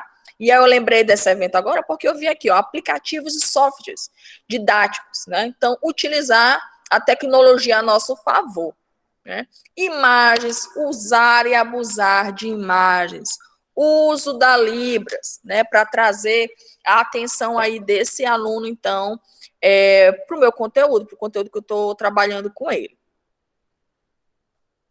Alguns exemplos de atividade para surdos na sala de AE. Aqui, nós temos um painel de gravuras, numerais e quantidade em libras, né? E aí eu posso trabalhar também, não só a questão dos numerais, eu posso trabalhar a soma, eu posso trabalhar a divisão, multiplicação, depende da minha perspectiva e depende da minha criatividade. Cores, formas, eu posso trabalhar também a questão do meio ambiente, eu estou vendo árvores ali. Eu posso trabalhar também a questão do próprio esporte, da educação, da questão da saúde, sabe, turma? Então, assim, é não se limitar a uma forma de ensinar, né? É o diálogo entre as várias disciplinas. O que mais? Eu posso trabalhar a questão da sustentabilidade, a questão do empreendedorismo também, que é uma questão que eu observo também que é muito silenciada nas escolas, a questão do empreendedorismo, certo? Olha só, o dominó, né, como vocês já devem saber, e tem vários outros, vários outros. Essas ferramentas vocês já devem conhecer, né, que é a questão do material didático mesmo impresso. Aí nós temos aí o dicionário, né, em Libras. Nós temos uma ferramenta muito utilizada também, que é o dicionário online do MEC, né, que a gente coloca lá para repetir, ela repete várias vezes o sinal que a gente quiser, a gente pode levar essa ferramenta para o conhecimento do aluno, o próprio alfabeto datilológico, o relógio em forma de libras, como eu já disse para vocês, né, ação de quantidade, isso aqui é bem interessante trabalhar no EJA, acho muito interessante, olha só. Se tem uma estratégia didática para a gente trabalhar no EJA, né, para surdos é a questão da receita. Por que a questão da receita? Porque o aluno aprende fazendo. Porque o aluno, ele vai manusear ele mesmo esse material. É muito interessante que Paulo Freire fala do EJA, né? Ele fala especificamente do EJA. Para quem não sabe, ele alfabetizou 300 pessoas em 40 horas, viu? Lá na periferia de Pernambuco. Muito bem. O que ele notou? Né? Ele notou que, na verdade, os adultos também podem frequentar o EJA, né? O que ele notou? Que a aprendizagem para adultos, jovens e adultos, de que forma ela acontecia? De forma significativa. Como assim? Se eu levasse um pacote de açúcar, um pacote de café, se eu levasse o próprio CPF da pessoa, o documento de identidade da pessoa, uma receita médica, né? Se eu levasse esses instrumentos para a sala de aula e respeitasse a forma como esse aluno ele se comunica, eu poderia gerar aprendizagem, né? Então, um aluno, por exemplo, ele trabalha como pedreiro, por exemplo, ou ajudante de pedreiro. Eu vou trazer coisas do cotidiano desse aluno, né? Tijolos, cimento. Se não der para trazer, para a sala de aula, eu trago imagens, e aí eu vou trabalhando a alfabetização desse jovem, desse adulto, nessa perspectiva de coisas do cotidiano dele, né? E dá super certo, dá super certo. Se um aluno surdo, por exemplo, ele trabalha, não sei, no RH, trazer algum documento, alguma coisa específica, né, desse ambiente e trazer para a sala de aula para alfabetizar, certo? Ou então para estimular essa leitura. Então, levem isso, nesses 2 dias, eu queria que vocês levassem isso, que eu me arrisco dizer, para a vida, né?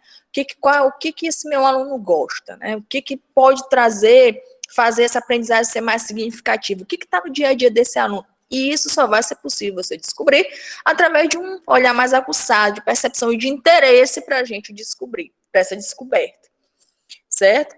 Então, aqui a gente tem, né, a questão das quantidades, eu posso trabalhar a questão das frutas, numa sociedade onde os alimentos industrializados eles estão aí em alta, que só vai adoecendo a sociedade e desencadeando a obesidade, eu posso trabalhar a questão da importância na alimentação, viu, Alana? Interessante, né? Trabalhar essas questões, como você bem destacou. A questão da alimentação, então vejam, é uma infinidade de coisas que eu posso trabalhar na sala do AE, desde a alimentação ao empreendedorismo, várias questões, respeitando apenas a questão didática, né? Se esse meu aluno ele é surdo, eu vou trazer imagens. Se esse meu aluno é cego, aí eu vou trazer, por exemplo, no caso de alimentação, as frutas mesmo, as verduras, enfim. Né? E vou descrever, se for no caso da imagem, vou descrever. Tudo perpassa uma questão de adaptação. Professora, ontem mesmo eu falei isso para a mãe que eu estava atendendo, que perguntei, na investigação toda, eu perguntei na ficha avaliativa, eu perguntei assim para ela, mãe, como é feita a refeição dessa criança? Como é que ela acontece, né? Fora a questão da mastigação, eu perguntei as outras coisas. Aí eu disse, olha, não me leva a mal, eu preciso saber tudo da sua casa, como é que as coisas acontecem, porque só assim eu vou conseguir fazer alguma coisa. Aí ela disse, não, professora, tudo bem, porque na verdade eu não sou a professora do AEE, eu sou a coordenadora da sala de recursos, né? Só que assim, como eu estou sem parceria ainda direta, eu tenho que me preocupar com tudo isso e algo mais, vamos dizer assim, né? O que não tem, eu tenho que inventar. E aí eu disse para ela, como é que, além de tudo, da questão da mastigação, ela me disse, não, tem hora que ele come, tem hora que ele quer que eu dê e tal. Aí eu vi ela falando, e eu não prestei muita atenção que o não, a palavra não, ele sabia muito.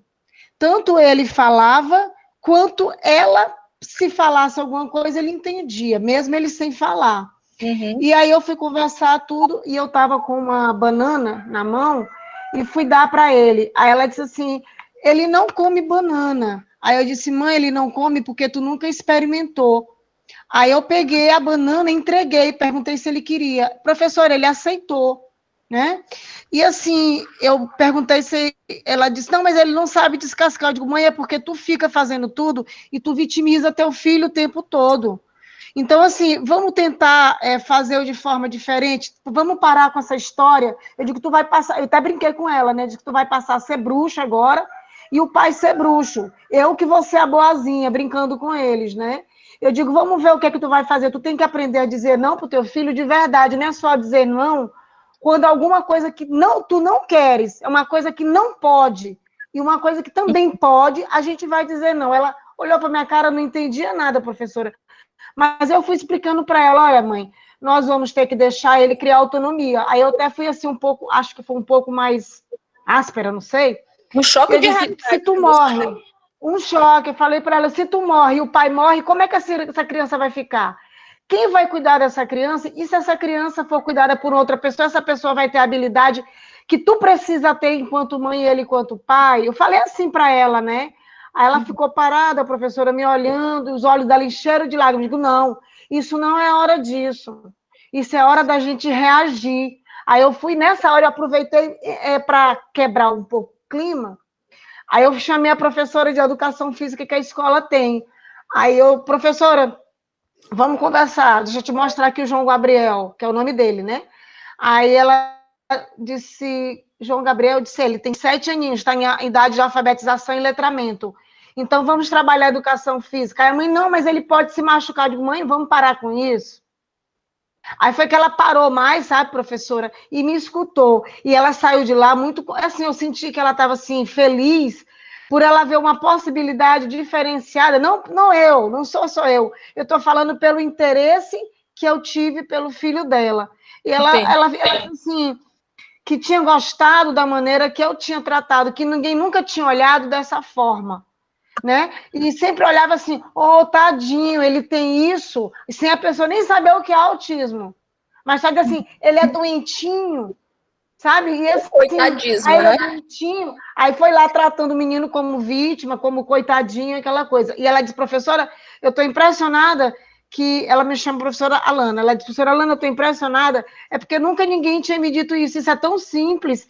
Aí eu peguei, estimulei a comprar uma escova de dente, de um valor mais baratinho, para poder ensinar a criança, porque ele não tem coordenação motora. Aí eu deixei a dele, onde ele coloca sempre, e a nova, que nós vamos usar para fazer as atividades, né, da escova de dente, eu disse para ela, vamos fazer isso. Ela olhou para minha cara e disse, tá bom, eu vou comprar. Aí, quer dizer, tudo isso vai ser um aprendizado para ele, porque ele não pega a escova de dente só, porque ela não quer gastar a escova que ela usa mais cara. É tudo isso, tá entendendo?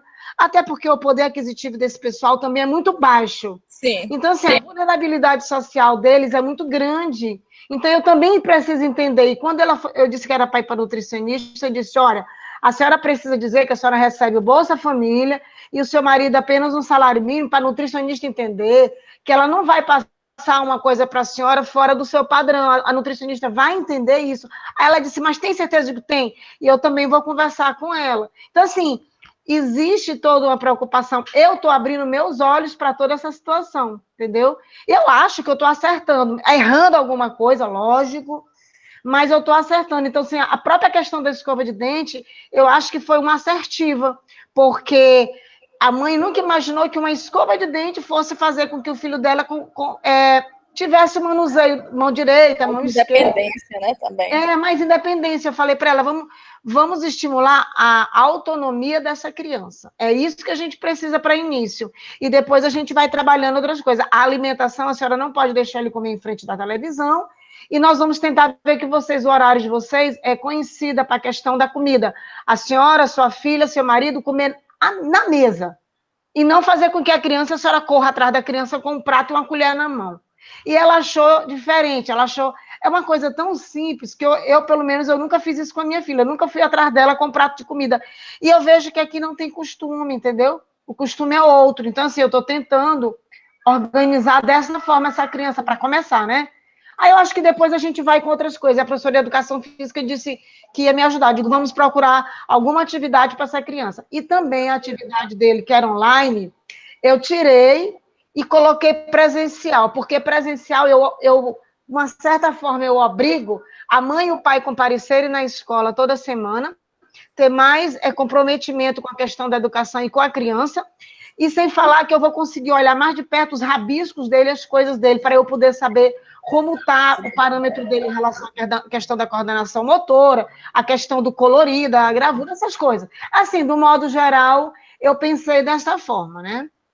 Interessante que a primeira, já foi feito um estudo, né, que a primeira palavra que qualquer criança aprende, uma das primeiras, não é papai e mamãe, não, é a palavra não, né, de tanto que a gente usa, né, não, não, não. Interessante também que, ainda que seja autista, ou mesmo que seja, enfim, até o autista, enfim, é que você diga um não, se for o caso, e justifique porque senão, né, porque senão vai ficar só a criança se sentindo impedida, né, seria o caso até de você falar isso tem com que a justificar. família. Falei isso para ela, que tudo tinha que ter uma justificativa, porque ele era um ser humano, ele não era uma miniatura de gente, então ele merecia respeito, consideração. Professora, eu falei isso aí tudo de ontem, eu disse, olha, você não pode dizer só um não e ele dá como vencido. Você tem que dizer não, e porque ele não é miniatura sua. Ele é uma pessoa, ele merece respeito, ele tem que ter dignidade. Professora, eu falei tudo isso aí ontem para ela, entendeu? Porque ela não estava tratando o filho dela assim, não que ela desmerecesse, mas não estava tratando com o respeito, que a gente sabe o que é respeito e valores. Clau, Oi. Ontem eu estava conversando sobre isso com a Célia, mas não do aluno autista. A Célia é a minha parceira lá do CAI, dos alunos surdos. E os alunos delas, que os meus têm múltipla deficiência, os dois que eu atendo de manhã, surdez, baixa visão e deficiência intelectual. E os delas só são surdos, né? E aí a gente tem o grupo de WhatsApp que a gente atende, os alunos. E os vídeos que eles mandam, todo mundo avalia, né? Para saber se às vezes o meu olhar da atividade é diferente do olhar dela. E aí tem uma aluna que ela está no 2º ano do ensino médio, e ela faz um sinal aqui embaixo, né? E o tempo todo de cabeça abaixo. Sabe aquela menina tímida, que tem pouco vocabulário, fica dentro de casa direto, ela não interage muito, a menina triste, o tempo todo triste.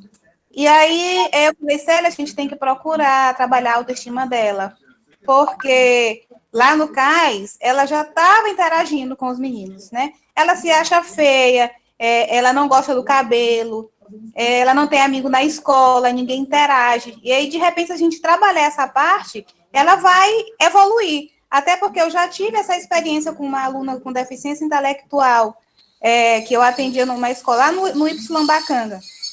A menina era negra, obesa, pobre, né? Não era realmente bonita e ninguém gostava dela. Sofria bullying quando ela chegava na escola, os colegas chamavam ela de bruxa, né? Os professores chamavam ela de doente, que não sabia por que ela estava na professora de língua portuguesa, falou isso. Não sei por que inventaram esses doentes na escola agora para dar trabalho para a gente. E aí, um dia eu estava fazendo atendimento da minha aluna surda, que eu ia atender ela de língua portuguesa lá na escola, só que a sala de recurso é a mesma, né? É absurdos isso. E aí, eu falei com a professora da sala, a Aline, e ela disse, Ana, a gente pode... Ela trabalhava com maquiagem, com Mary Kay, né? A gente pode fazer um dia de beleza. Era só essa menina, uma surda, linda também, muito tímida, não gostava nem de ser atendida de porta aberta, e essa menina com deficiência intelectual. A gente pode unir as duas coisas, né? Une a surda, que ela é bonita, ela gosta de maquiagem, junto com a outra. E fizemos isso, tá tudo escrito no plano de atendimento, tudo descrito, né? E aí a gente realmente estava penteando ela não se olhava no espelho, que a minha aluna Luciana também não se olhava no espelho.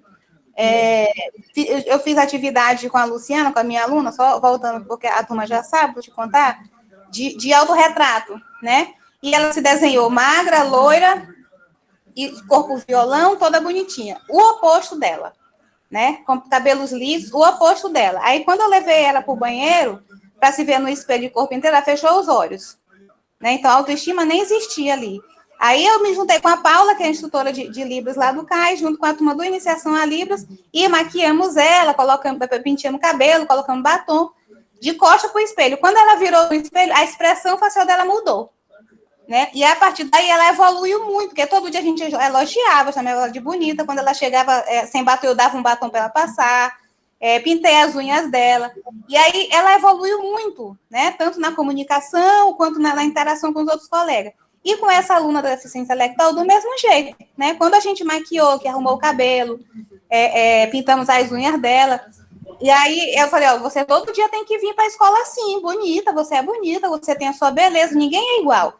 E aí a expressão dela mudou, né? Só que aí nesse dia, o vigia, o porteiro da escola, passou atrás da sala e viu que a gente estava de porta fechada, fazendo maquiagem, brincando, tudo com elas.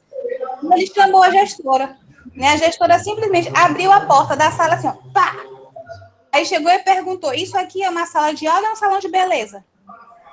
Desse jeito, a gestora da escola. Aí a gente se assustou, né? E aí a menina pegou, abaixou a cabeça, botou a mão no rosto, eu disse, calma que a gente vai resolver. Eu disse, bom dia, professora. Né? Aqui não é um salão de beleza, e eu não sei por que aquela senhora chegou assim bruscamente entrando na nossa sala, nós estamos trabalhando. Ela, o que está escrito na lousa? Cadê os livros? Cadê não sei o quê? Assim, não, isso aqui é um atendimento. Sente bem aqui que eu vou explicar o atendimento, leia bem aqui o meu plano. Aí que ela leu, aí leu. Ah, eu nem conhecia esse tipo de atendimento. Desse jeito. Não sabe o que é, né? Veio por uma fofoca do porteiro, que era um dos que discriminava a menina, que ria quando ela chegava, entendeu? Então, a escola toda, ali não tinha inclusão de ninguém de nada, né? Não tinha inclusão de ninguém de nada, porque tem que começar do porteiro a inclusão. E aí, depois que a gente mudou, conversou com ela, né? Fizemos uma conscientização com os professores, com os colegas. Aí a menina realmente sentava na frente, ela interagia, ela conversava, ela já tinha amigos. Então tem que começar por esse lado. E ontem a gente falando com a Célia, ela falou dessa aluna, né? Que ela tem dificuldade de aprender, de fazer sinal, tudinho. Mas é por causa da autoestima que ela não tem. Né? Assim, será que alguém conversa em casa com ela? Né? A mãe recém-casada, a menina nunca saiu para passear. Ela tem outros filhos. É o tempo todo dentro de casa, fazendo atividades domésticas. Antes da pandemia, em 2019, a gente levou eles para o shopping no final do ano. Foi a primeira vez que ela foi para o shopping. Entendeu? A menina de 15 anos. Ah, ela teve festa de 15 anos, vestida de princesa. As fotos tristes. Não tinha surdo na festa, não tinha colega. Tinha os parentes, os colegas da mãe, ninguém conversava com ela na festa. De que adianta uma festa dessa? Eu disse, Célia, a gente precisa reunir todos, porque não deve ser um problema só dela. E quem está observando isso não é a mãe, porque às vezes a mãe tem comida, tem roupa lavada, está confortável, mas e o resto? Né?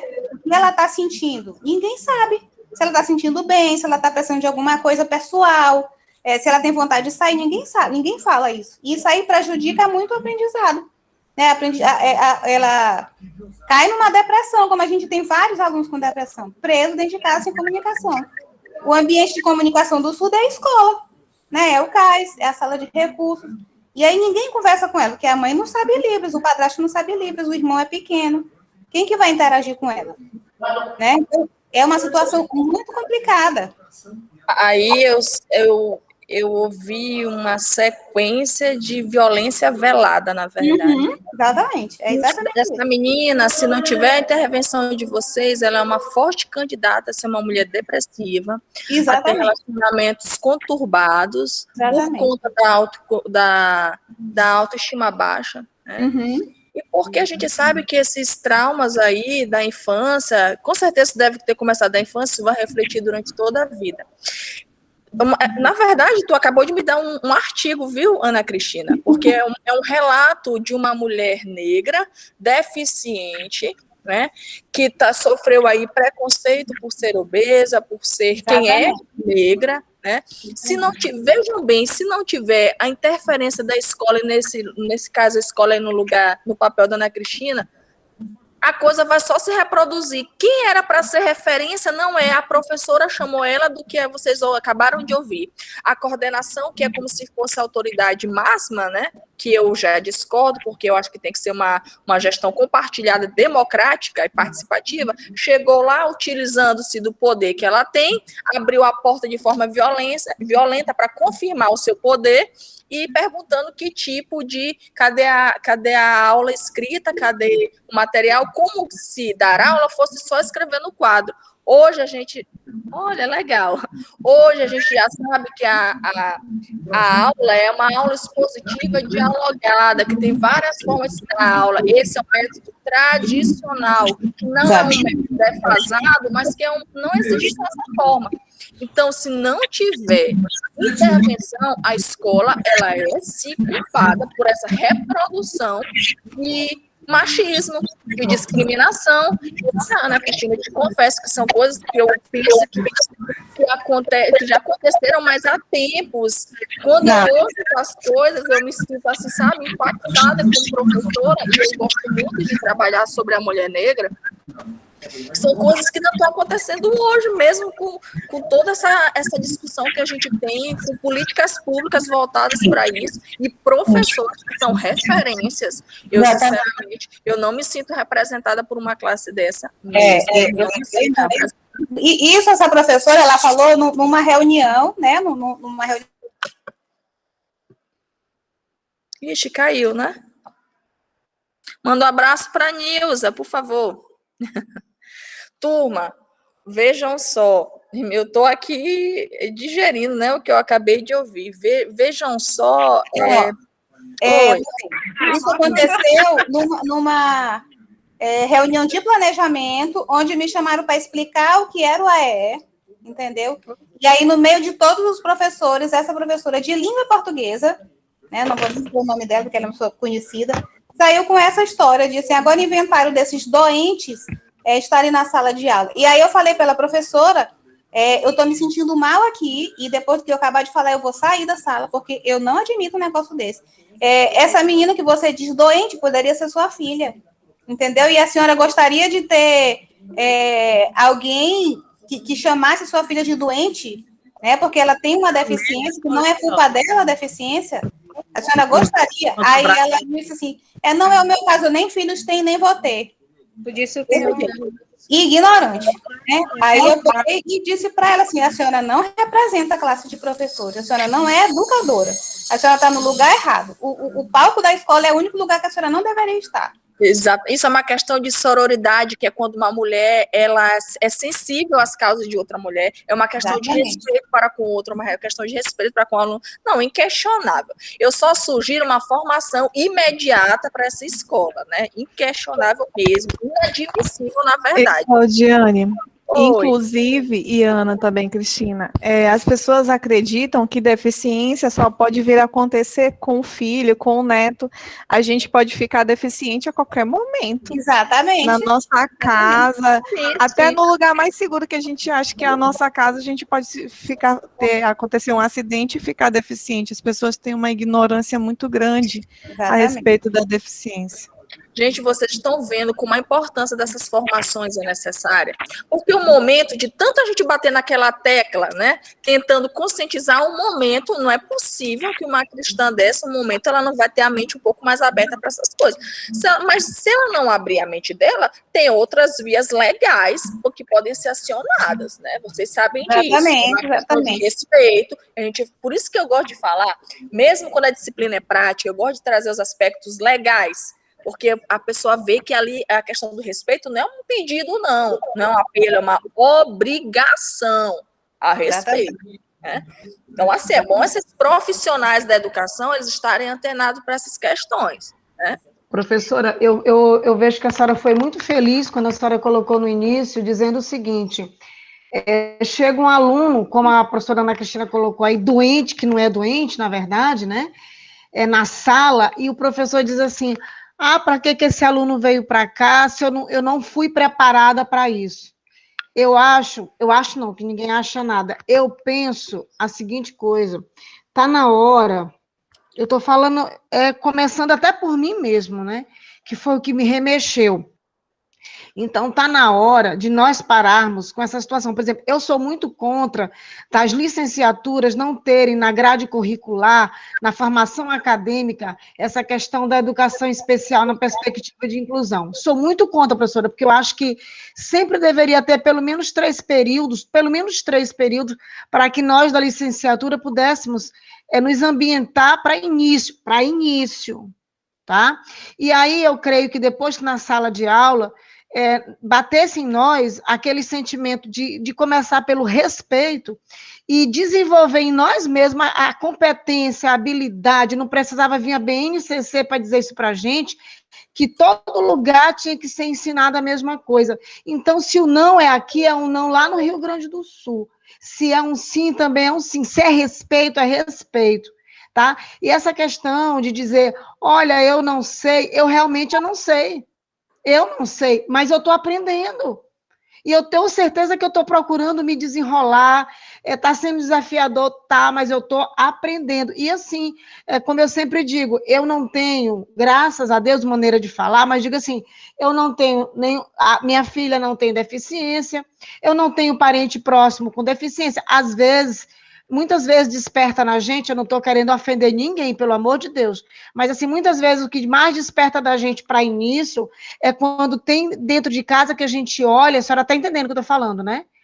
Uma pessoa com algum tipo de problemas, e a gente vai procurando buscar alternativas quando a mãe é interessada, o pai é interessado em acolher essa criança de uma forma diferenciada.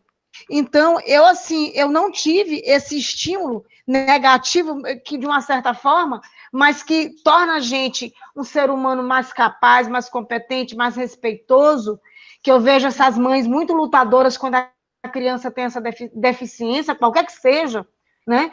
Então, assim, eu vejo isso. Então, o que eu vejo é que muitos professores, como a professora Ana Cristina fez aí, falou, relatou, não querem se colocar no lugar da mãe, se colocar no lugar daquela criança, no lugar daquele aluno, entendeu? Então, assim, eu vejo que muitas coisas não acontecem porque o professor não quer acontecer, e ele não deixa acontecer. Dessa forma, bem que a professora Ana Cristina colocou. Então, assim, eu fico muito preocupada, né? Porque eu não tenho esse olhar como vocês têm, aguçado ainda, mas eu estou caminhando. Como o professor Alderico diz, a professora Ana diz, eu já sei alguma coisa, a Ana diz a mesma coisa. Alana, tu já está sabendo alguma coisa, mas por quê? Porque eu estou tentando caminhar. E eu vejo que tem muita gente que ainda está parado no mesmo lugar, entendeu? E é isso que me conforta, professora, é porque eu estou vendo que eu estou saindo já do lugar. Muito obrigada pelo seu depoimento. Eu queria perguntar para o professor João se ele tem alguma coisa para compartilhar. Ele é professor surdo. Eu acho que ele tem muito a enriquecer nossa discussão. Se ele queria falar dar algum depoimento, né? Disfarçar, não é uma cinta de disfarce, ela é uma cinta de tratamento. Tanto é que ela não tem nada que impeça a sua movimentação. É para você usar o dia todo, deixando a tecnologia dela em todo esse local, fazendo uma... Bom, ele vai falar. A gente pode marcar antes e depois aqui que você vai ver resultado. Professor, na sua fala, né, fiquei muito feliz, né, por conta dessa temática da inclusão da pessoa com surdez, e também mostrar essa diferença entre a sala de recurso, a AE. Bom, eu vou mostrar um pouco da minha visão, do que eu entendi, sobre essas dificuldades que os surdos ele vem passando, né. Estou falando agora sobre a CEMED. Já tenho essa experiência de trabalho na CEMED. É algo que eu agora estou com recesso, estou sentindo saudade das crianças, né? Trabalhei já desde o 1º ao 4ª série, 4º ano.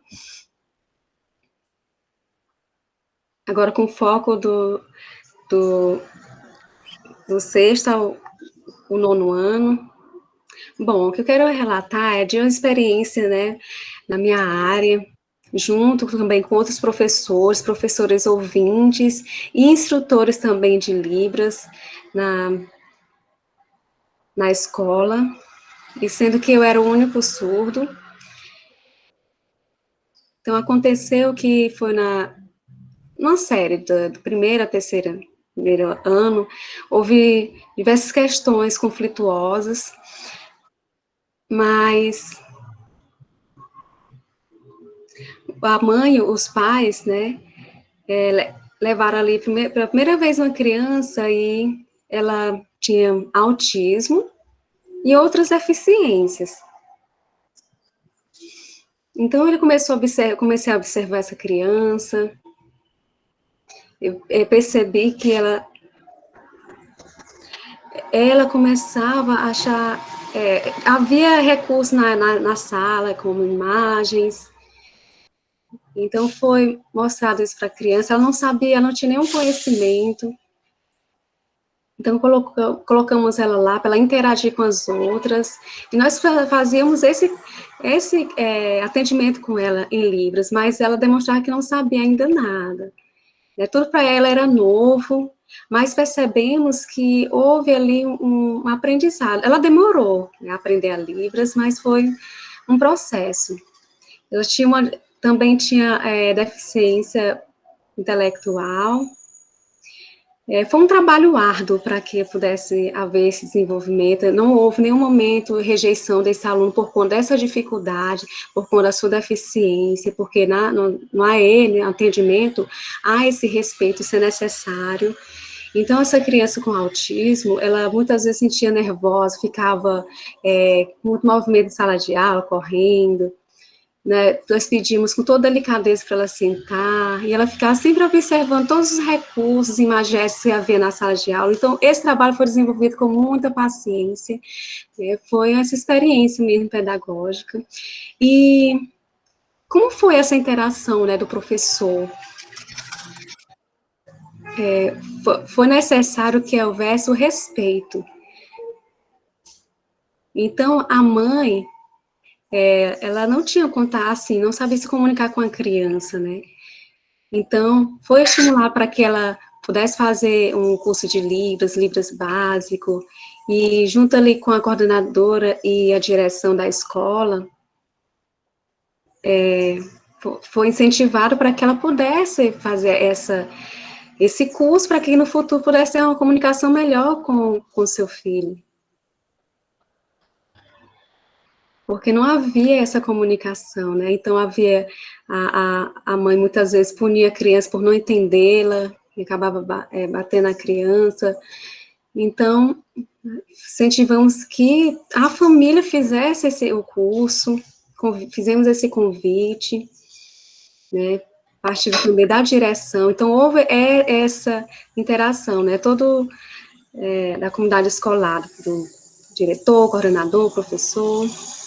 Então, percebemos que a criança, né, foi passando o tempo, cresceu rápido, conseguiu aprender a Libras, então foi uma grande bênção mesmo de Deus, a gente ter vivenciado isso, né, percebemos também aquela necessidade dela em aprender o português, a matemática, as outras disciplinas, né, como física.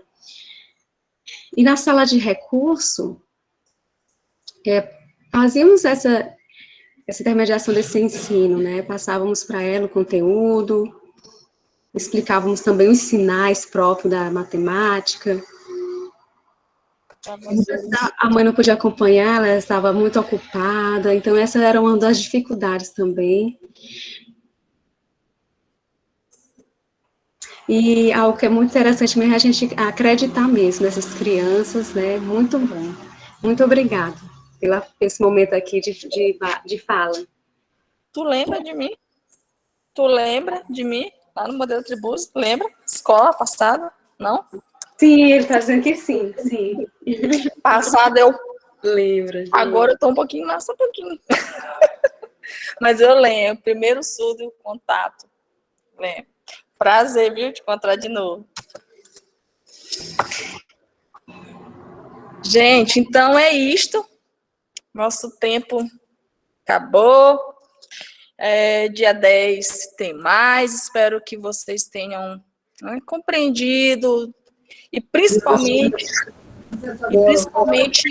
vamos fazer nossas reflexões aí com esses casos que nós encontramos. Entender que não é esse tipo de profissional que nós queremos ser. Verdade.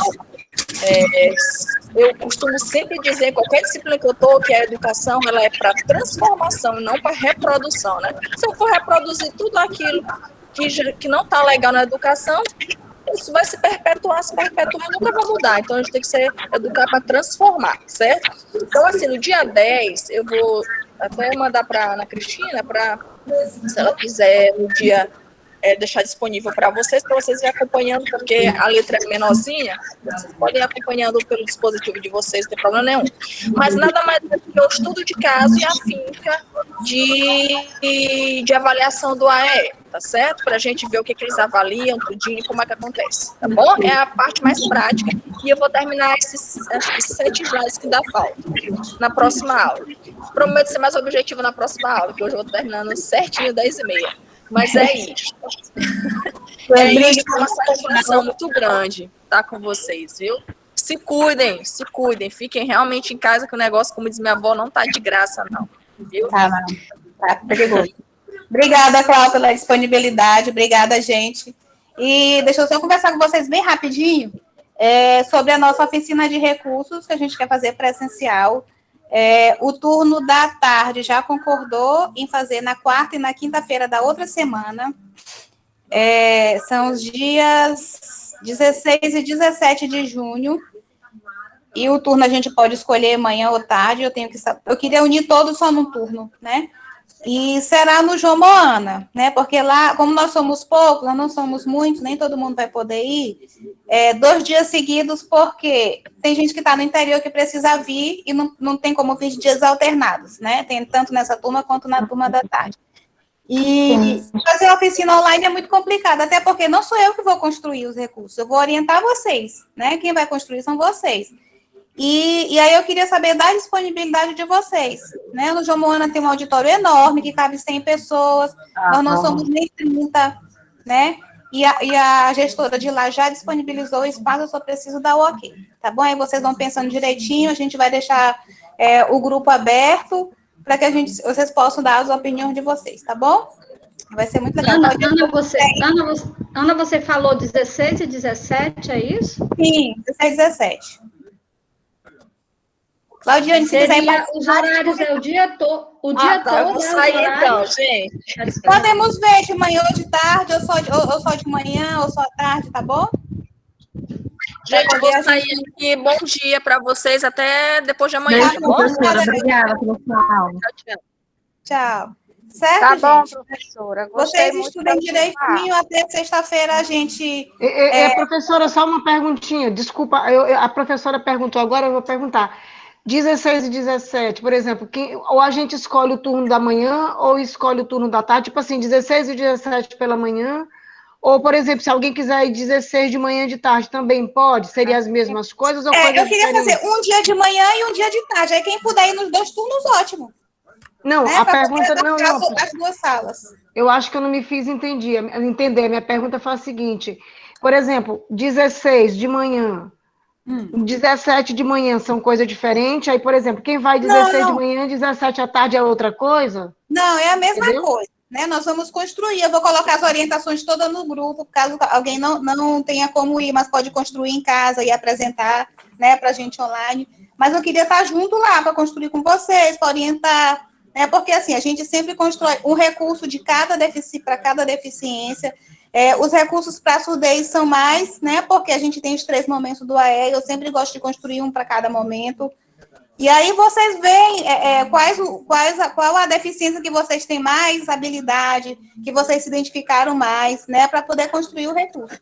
Certo? E aí lá a gente pode se unir em grupos, grupo de afinidade, por deficiência, ou então pode construir individual, e fica a critério de vocês. Tem que levar material para reciclar? Sim, a gente precisa levar material. Tu já pensa no recurso, né? Tem muitas opções na internet, já pensa no recurso, mas o básico a gente tem que levar, que é tesoura, cola, né? Cola quente, essas coisas. Já pensa no recurso e como você vai construir.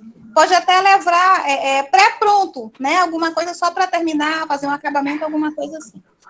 Tá bom? Eu não sei fazer nada, não. Eu vou construir tudo lá. Tá certo. Eu já vou levar várias opções, eu vou botar várias opções para vocês também lá no grupo, tá bom? Para a gente já pensar em algumas coisas. Certo, gente? Ok. Todo mundo assinou a frequência, já coloquei de novo aqui no chat, assinem, tá bom? Ana Cristina, tu vai botar as opções de material ou do já recurso pronto? Não, eu vou botar as opções eu vou botar os recursos e vocês veem, né? Geralmente a gente faz com tampinha, garrafa PET, essas coisas. Vocês podem pesquisar, tá? Papel, eu vou levar impressões, imagens, essas coisas assim que a gente pode montar alguma coisa na hora. Tá bom? Tá bom. A Fátima está dizendo que ela trabalha à tarde, ela só pode ir de manhã. E nesse caso, se ela indo só um dia, vai ter algum problema? Não tem problema, tá? Não tem problema. Tá bom. É Nilza que tá falando aqui. Tá certo, amor. Tá. Certo, gente? Então, até o próximo encontro. Beijos. Fiquem com Deus e saúde para vocês. Obrigada, Valéria e Daniela. Eu gostei muito dessa aula, dessa metodologia aqui, dessa professora. Ela é maravilhosa, Claudiane. Tchau, gente. Tchau. Olha isso daqui. Olha isso daqui. Fechar. Olha desse lado. Eu reconheço os poderes se deu certo ou não, né? Ô, Denis, você acha que deu certo ou não? Tá bonito.